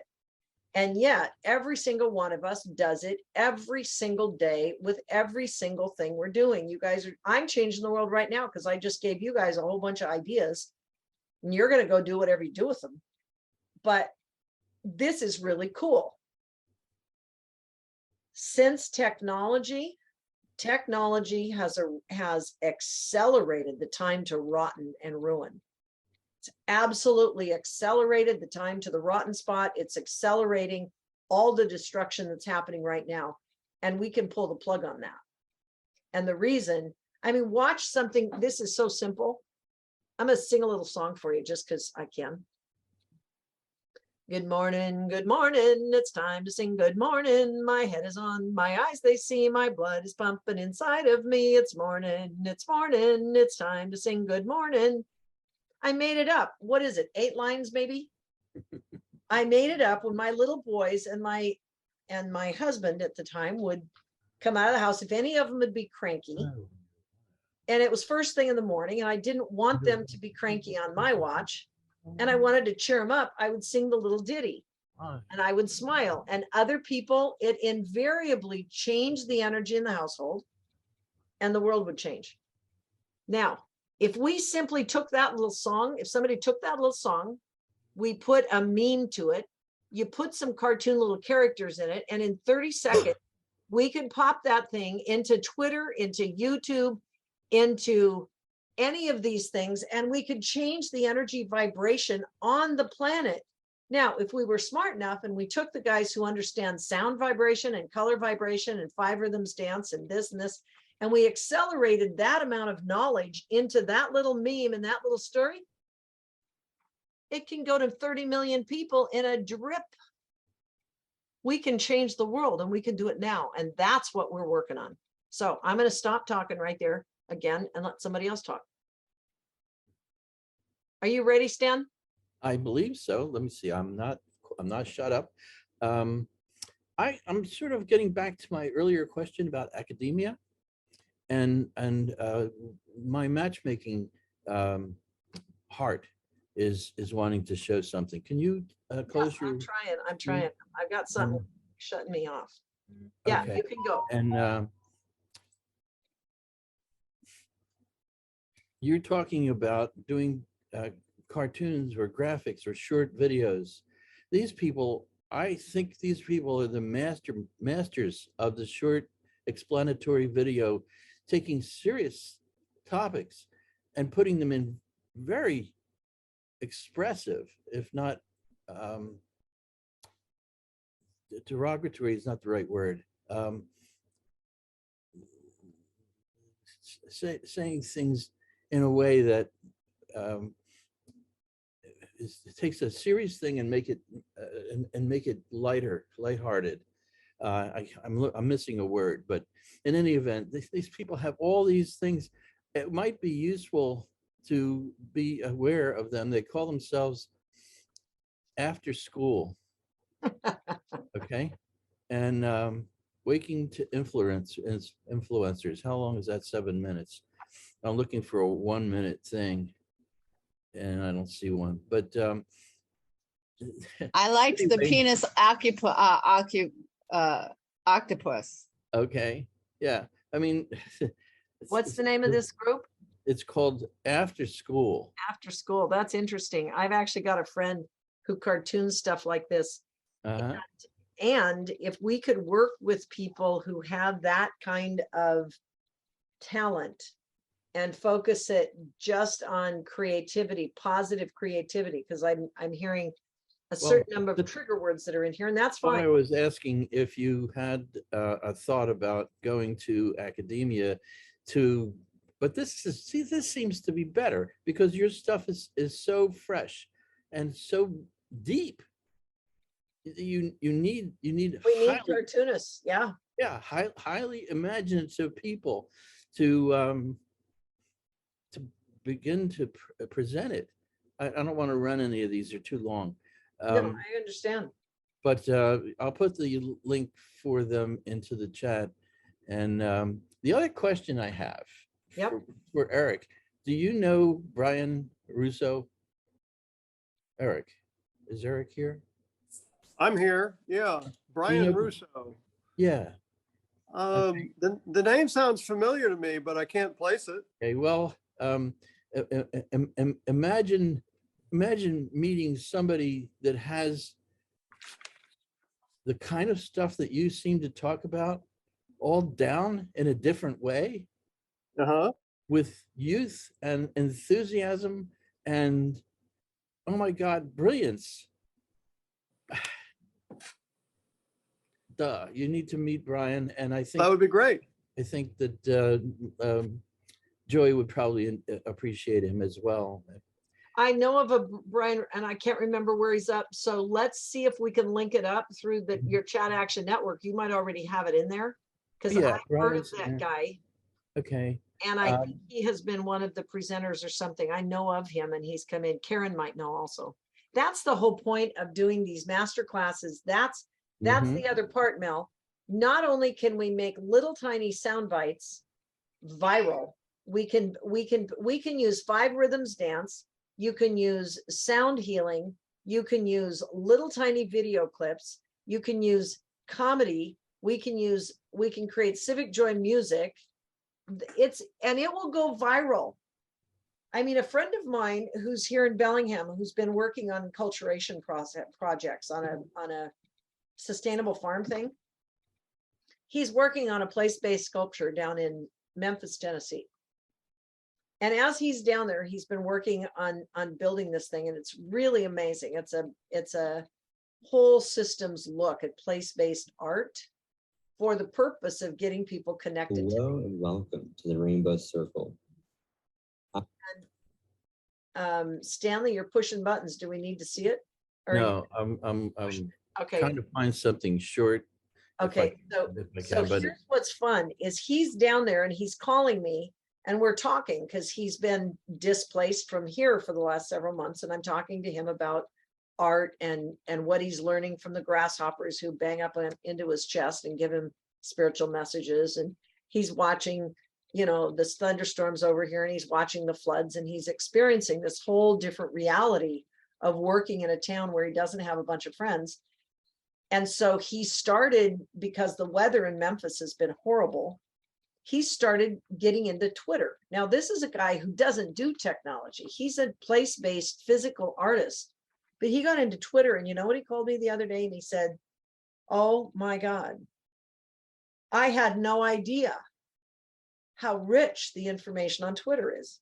He said, I have connected to whole batches of people who are talking about indigenous issues, and they're talking about indigenous spirituality and what they know. And he started to send, and I've invited him to join us on some of the intentional change things, and he hasn't had time yet. But when he comes in, he's been following and developed friendships all over the world who are related to place-based living and stuff through Twitter. I mean, who would have thought? And yet he's coming to me with some of the most profound psychic, spiritual, physical, earth-oriented, grounded, Gaia-based stuff. I mean, it's amazing what he's connecting. And I realized, he says, you know, I got people on Twitter who have 3 million followers. So if we think we can't change the world, we can do it. The point is coordinating our intention, bringing our hearts together, finding the grassroots, and replicating at speed, and then helping people who have new thought, wisdom, get our language out, get our stories told, and share them. Because my stuff, do you know what? My living potential model had been sitting here for 10 years. I didn't have a platform. What if I had been able to work on this 10 years ago? We're out of time, folks. It's time to go to work, and we can galvanize all of us. Yes, Beth, you're ready to say something. when you talked about the little ditties, you know, the songs and such, a friend of mine came up and learned how to make collages, and she dresses as Mother Earth, goes out to markets or to city councils, passes out seeds to them, flower seeds. But she's made these beautiful collages, and I put them in the chat.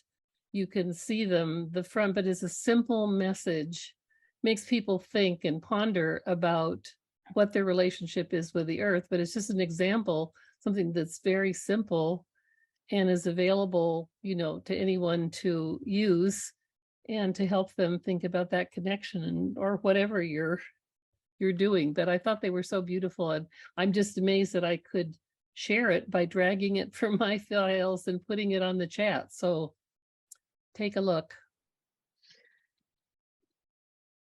So Stan, go back. Stan, back to you. Mel, does your wife want to say something? We haven't met her, whoever's in the room with you. I made a presumption. Excuse me if I'm wrong. You're right. Hi, Okay. I'm Rose, and I've been in and out. So I don't really have much to say at the moment, but I'm really. Well, she's the other part of Mel Rose Ministries Ministries. for transformative, positive transformative change. And Awesome. her commitment. So she wanted to get out in on this particular session, so we were able to do that. Was there any particular thing? I'm always curious as to why people come in and out and what is it that attracts them. So I'd actually would like to ask all of you guys in a sequence, and I can put you on the hook first, Rose. What was it that intrigued you and made you willing to come back and forth? And it doesn't matter. There's no judgment. I'm just curious. Well, some of it was Mel talking about you yesterday and talking about your connection to nature and how you were a farm person. And I grew up in West Virginia, in a rural area, and have a very strong connection to nature that I think has seen me through all my life. Mm-hmm. Thank you. And just listening to you today is like, oh, this is really intriguing, and and I'm not always into, for some reason, interpreting graphics well, but I really liked all your graphics. I could relate to. That's Kasha's fault. She's not on here, but the origin of the charts is mine. Yeah.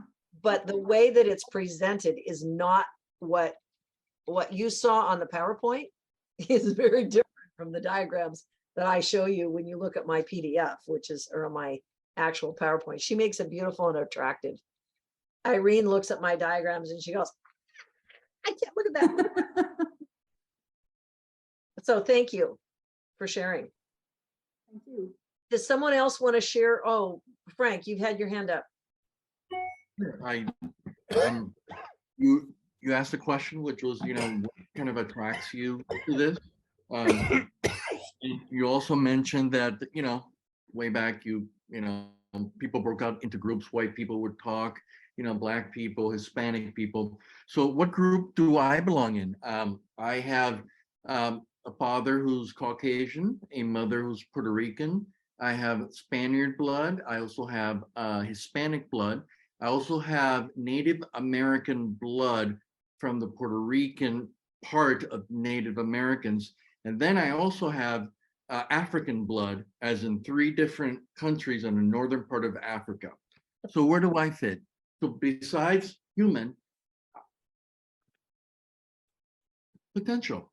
So I am attracted to the possibility of listening and results. And yeah. Awesome. Stan, what do you want to have to say? Your hands. Well, I'm just going to, I found something of Brian's that might be worth just displaying it for a minute or two. And Brian Russo? Yeah. Yeah. Who is Brian Russo?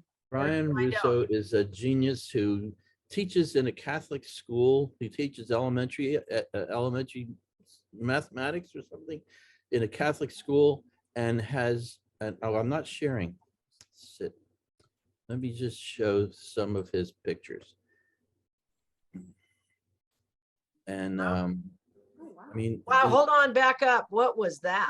Well, Yes. that's what I'm It's saying. actually You should stuff. go to, Wow. go to see his stuff. I mean, he's deep. He's too deep for me to express how deep he is. I want to go back. Can you please go back? Humor me for a minute. Go Back back to what? to number 6, slide 6. You'll have to tell me when I'm there. It's that one right there. Stop. This one? No, Okay. the one with all the hands in the web. Yeah, that's the one I want to see too. Yeah, there we go. We read the It's desire. absolutely That's powerful. stunning for me. That is Me so too. I powerful. want to copy. Oh, hey, let So me powerful. copy that one. Now, I don't know if this is his own original artwork. I don't know. But I do know that it's in his list of things over here. That's incredible. Look at his stuff. You can keep. Yes, and he does a lot of things with the astrology, the points on the wheel, and Awesome. Oh, you know what? He came to one of the Humanity Rising chats. He was in the chat. yes, I liked he's him. been around. Yeah, And we need to talk to him. hanging out with the evolutionary leaders. That's and it. Doing biomimicry stuff and thinking and talking about how to express anything in his structure. He's got How cool is that? a language that he's created or he uses based on all this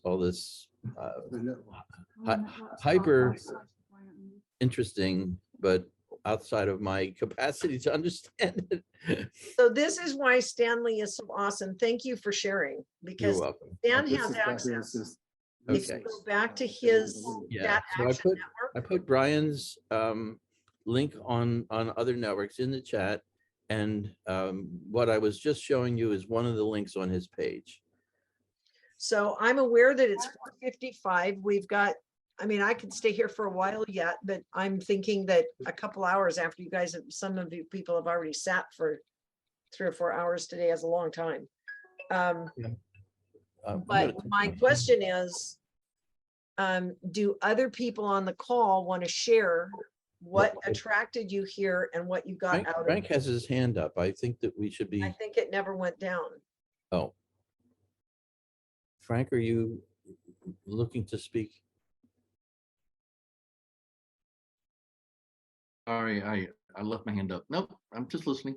Okay. Who very else good. would like to speak and share before we technically close the session?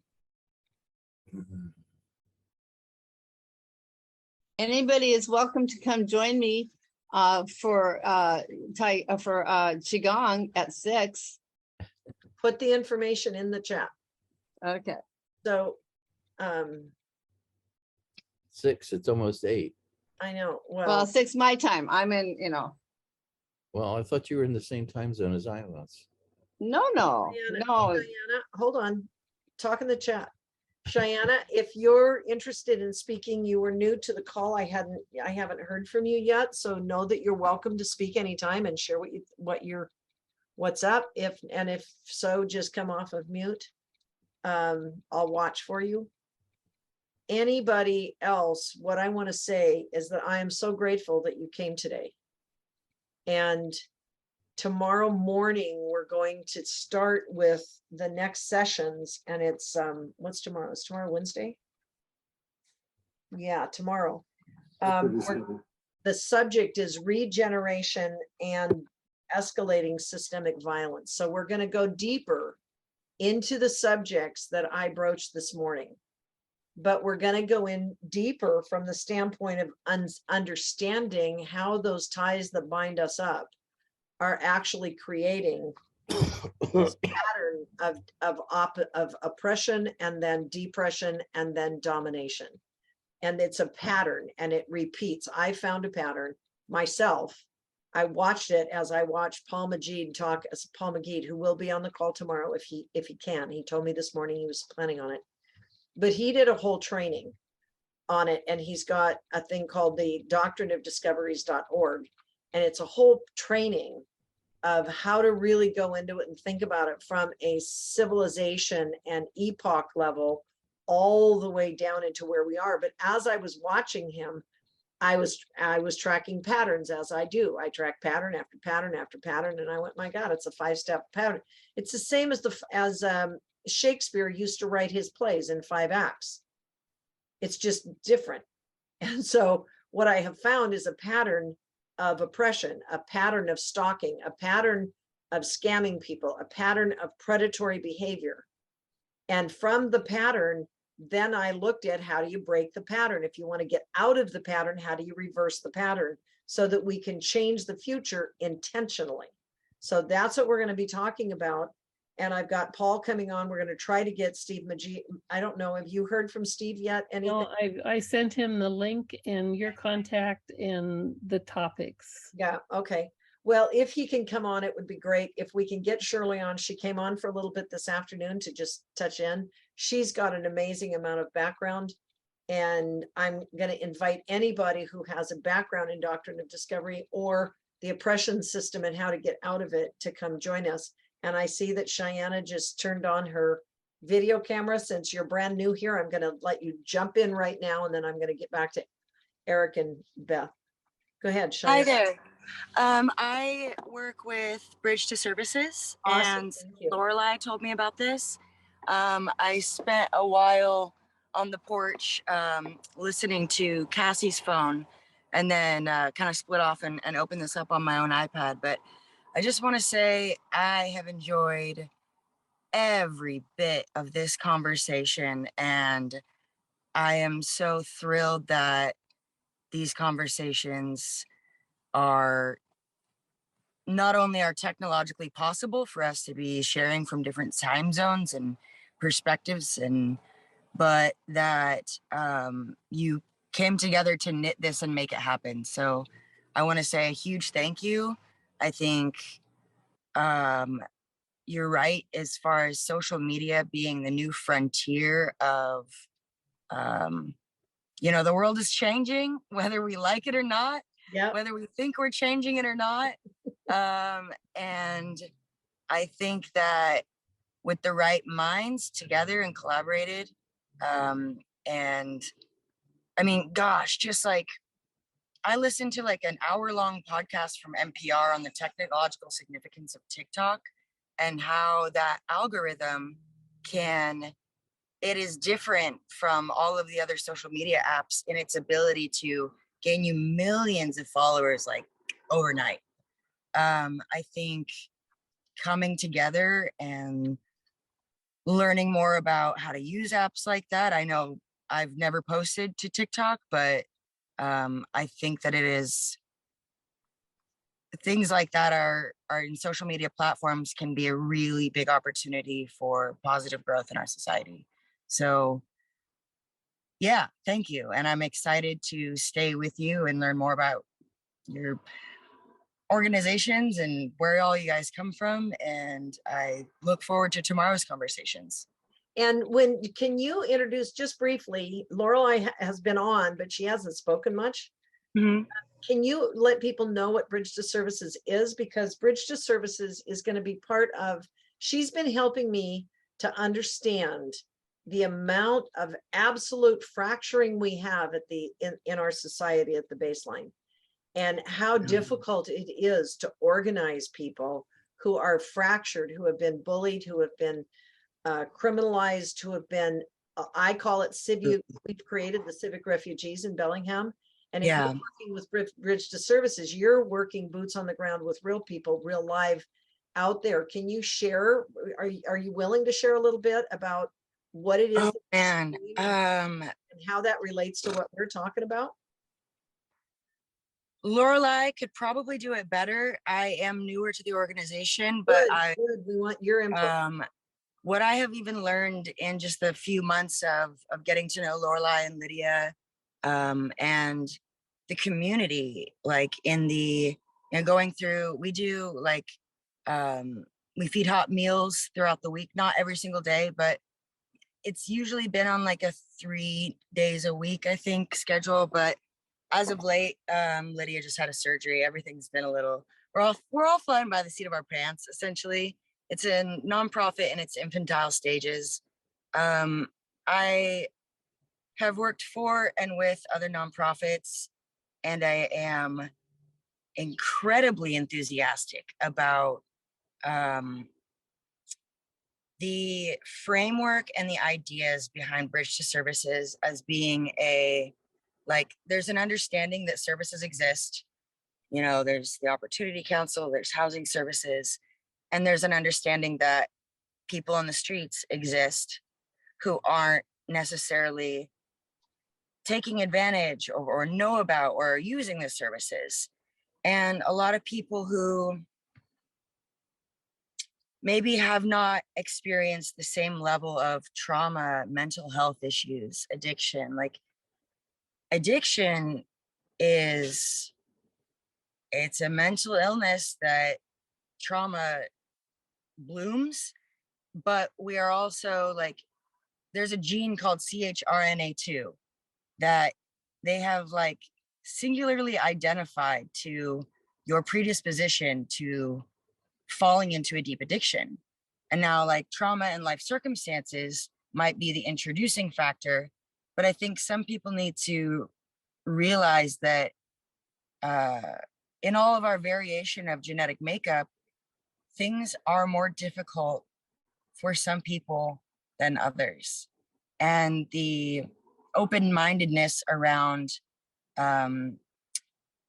everybody has a unique story. I've never met anyone on the streets who doesn't have a story that will absolutely bring you to your knees. There's no one solution for one person.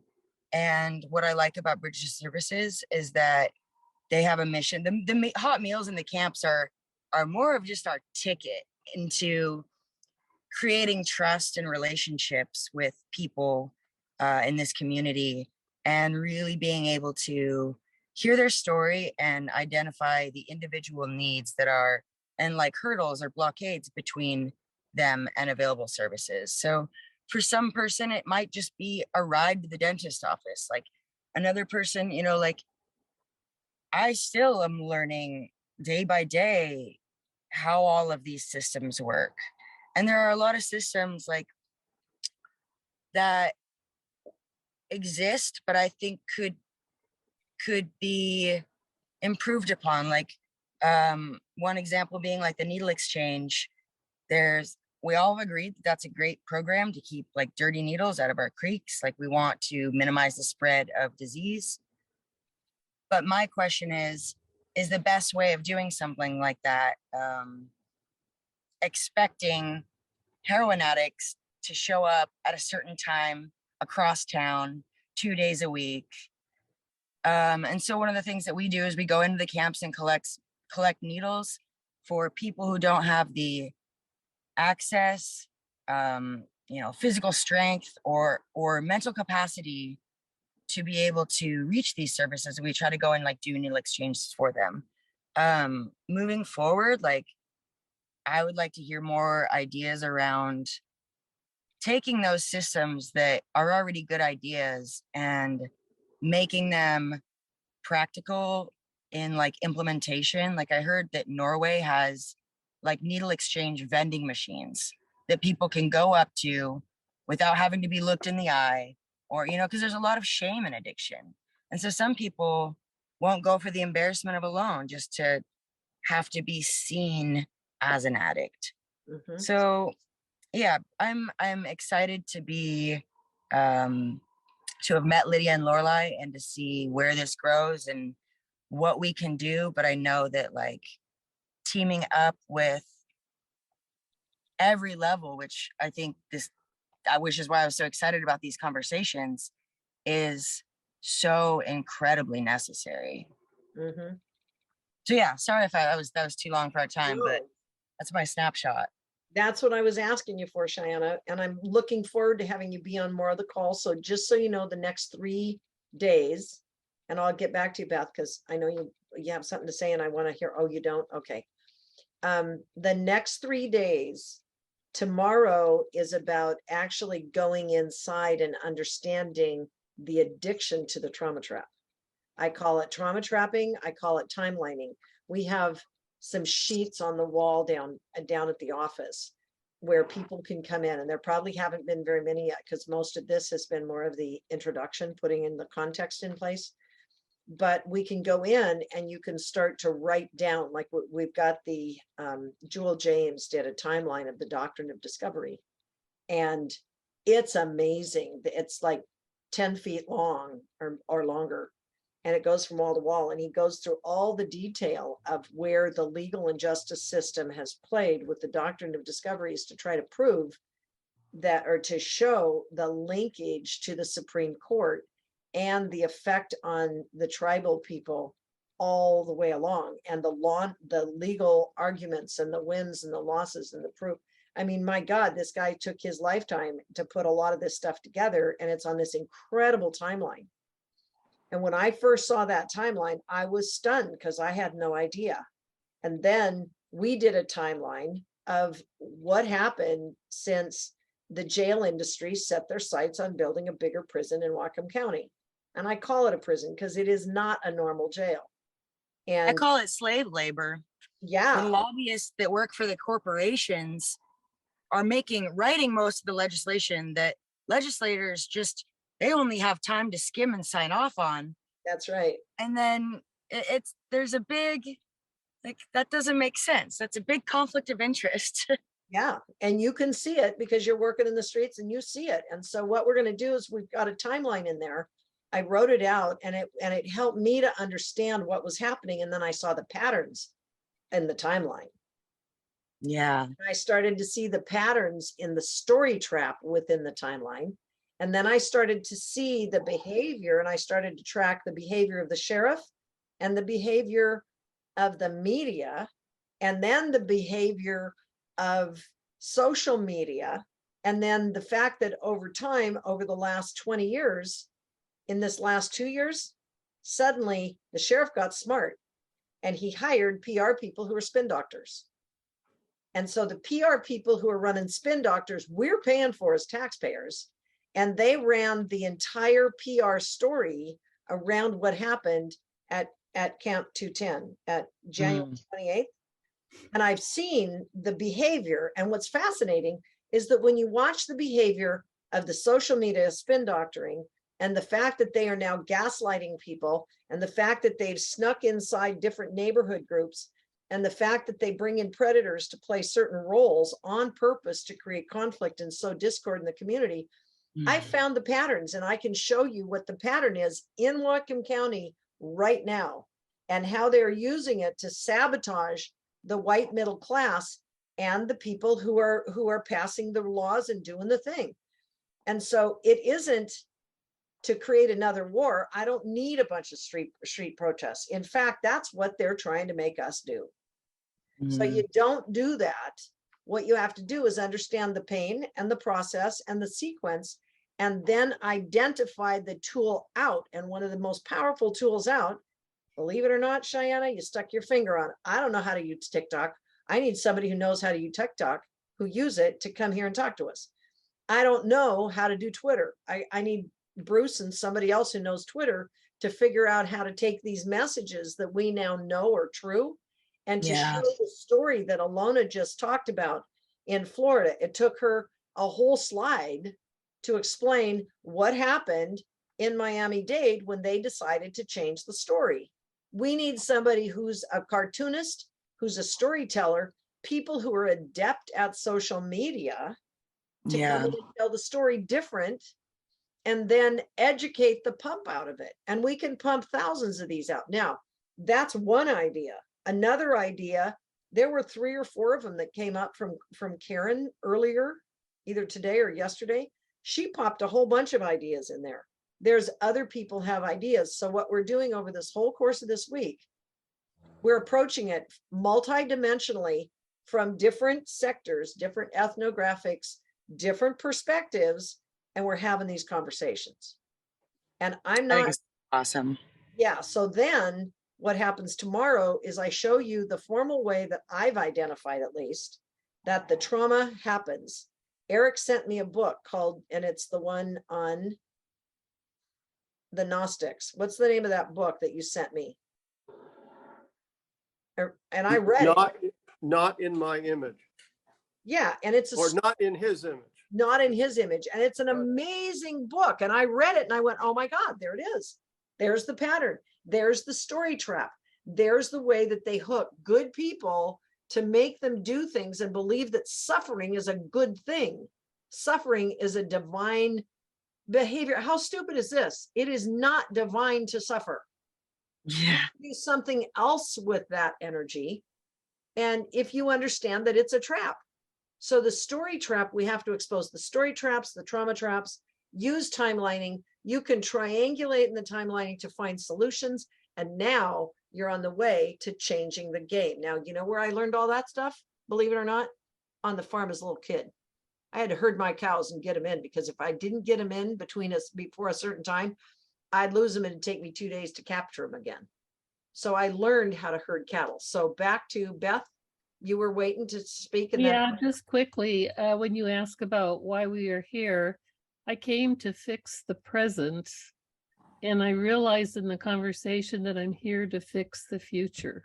I mean, for the 7 generations, when you look at Indigenous peoples, they don't think in the present, they think in 7 generations. Forward. We think, yeah, we think, you know, minute by minute, or try to fix the past, but we need to create the future for the 7th generation versus trying to fix what's past. And that's what the Thursday and Friday are all about, the future. The last 2 days has been about understanding the past, putting it in context, understanding the hook and the trauma trapping so that we can pivot it and put it up. And Thursday and Friday, Lorelei, who is Cheyenne's friend that she's talking about, she's inviting a lot of different people. She's been really incredible at outreach to people who are not allowed to speak. They've been silenced because they've been battered and beaten and torn and all this stuff's happened to them. And we're inviting them to come into the office so that we can have a bigger conversation and we can focus on the next 30 to 90 days in Whatcom County. We can focus on the next year in Whatcom County so we can blaze trails to the future. And that's what I have to say about that. Mark, go for it. You're basically going to have last words. Yeah, I just wanted to respond a little bit to what Cheyenne said, or Cheyenne. One of the things I've taken a long, hard look at the American system, like Ilona has, as well as from an outsider perspective, just north of the border here in Canada, and it has an indirect but really significant impact on our system up here, you know, as we're cousins to the north. And one of the key sort of patterns that I've observed from my side of the equation is a very small elite group, what Ilona was talking about earlier today in the corporate structure, has really hijacked the political system on both sides of the aisle, manipulating both sides against each other with social division, while eroding the core fundamental communities themselves that is social across the board. And the parasitic interface that I find that seems to be most prevalent or most obvious is Wall Street's influence through the lobbying, both in terms, and the corporate lobby, both in terms of on a national stage, but also on regional governments for all of these same corporate interests. There's huge multi-trillion-dollar contracts at stake, which is all of your money, you know, and it's being manipulated and used against you. And I think that a couple of easy solutions, one of which is on the table right now in Congress, which is Nancy Pelosi is sort of debating the Stock Act and removing the ability for legislators to own stock in these companies, because I don't know if you've been following the story, you know, a huge amount of the legislators their stock portfolios outperform some of the highest, you know, most intelligent people on Wall Street. And it's quite obvious to everybody they're trading based on insider information. And so, you know, if that's happening at the national level, of course, it's going to be happening in the regional and even municipal levels as well. Sure. So the core way to, and I think this is a universal thing. I know we here in Canada, around the world, no matter what party you're in, nobody is going to stand for corruption within the political system, ideally at least. And I think both Republicans and Democrats can agree on this one issue. And so I think it's a great opportunity to bridge the divide and also make sure that in the primary process, you're electing candidates from both parties that stand for that one issue. Because if you root out that one core thing from both sides of the aisle, then that's pulling the root out of the parasite that leads to destruction. And as much, and one of the things that I just have to be grateful for too, and I just want to express this, is by no means is there any judgment here, because this happens on our side of the border as well. It's just easier for me to see it from an outsider perspective. So I just wanted to share that. Thank you.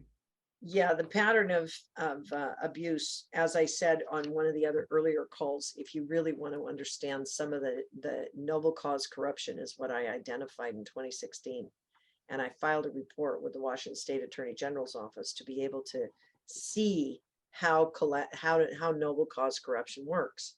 And because one of the biggest vulnerabilities when you're one of the protectors and people expect you to be the protector, and they give you the legal authority to be the protector, and they give you the right to own bodies inside a cloistered environment, like a jail or an enclosure or a compound. When they give you those rights, unfortunately, if those things are not self-correcting somehow by the people, like we need oversight, maybe not oversight, but collaboration. If you separate the authority and the power from the people who are doing the service and allow some time limits on things, or, you know, there's different ways to look at it from a legal standpoint, but there's also psychological ways.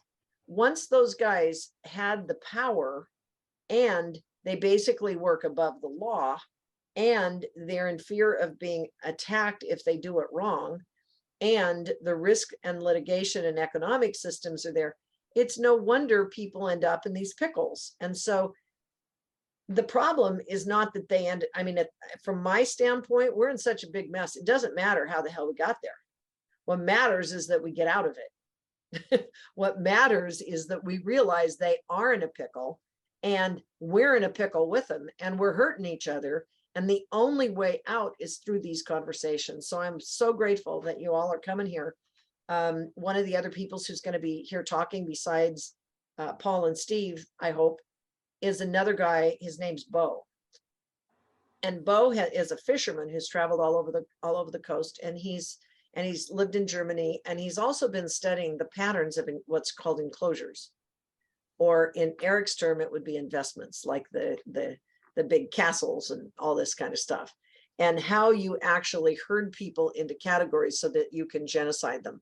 And so enclosures are similar to prisons, and they're also similar, different language, to monopolies. And monopolies operate just like scams. And how do scams operate? Just like the 5-step wound triangle that I'm talking about. So it doesn't matter. Once you understand the pattern, you can get out of the pattern, because a pattern is a habit. It's an institutional habit that we bought and we accepted. Like my mom originally told me, don't let anybody own your mind. Own your own mind. Take control of your mind and your thoughts. And that means own your emotions, own your emotional intelligence. So the whole point of all these 5 days is to move us through this process of deregulating how we think, opening the blinders, taking out the blind spots, giving us a new set of tools that we can use in our head to see through the triangle, the prism of our mind, so that you can get inside your mind, reprogram it, and rerun new energy down through your system to our feet and to the earth and back up. So I'm really looking forward to Lorelei and some of your people, some of the people from that network coming in on Thursday and on Friday. Specifically on Thursday, we're going to talk about the Restore Life Center, some of the stuff similar to what Ilona introduced today. We're going to talk about solutions. Debbie David will be talking about a lot of the mental issues that we're talking about on Thursday. And then on Friday, we're going to talk about a brain drain trust and actually what can we do in the streets right now in the next 60 to 90 days, 120 days, the next year in Whatcom County to change the set point on how we behave. So that's sort of the pattern. Anybody else want to ask questions? If not, I'm ready to close up the session. Anybody have comments or thoughts? One last thank you, everybody. You know, I would like a compliment to me, and the best compliment is, what's the biggest learning you got today that will change the way you see about things? Because this isn't about me, it's about what happened in your mind, your body, your spirit, that is just a short 1 or 2 sentence thing. I think I needed to hear someone say that we are capable of change. I think I needed that on a soul level. And to have all the structures and the maps and your data and your diagrams are fantastic. I was like screenshotting some, and I recorded this so that I can go back to those, but yeah. Awesome. So thank you. So much. Somebody else?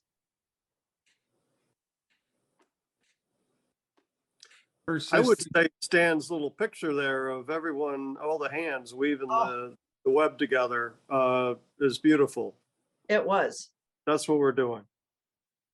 Yep. I'd like and it. that web exists on multiple layers, levels, and everywhere. So it's so beautiful.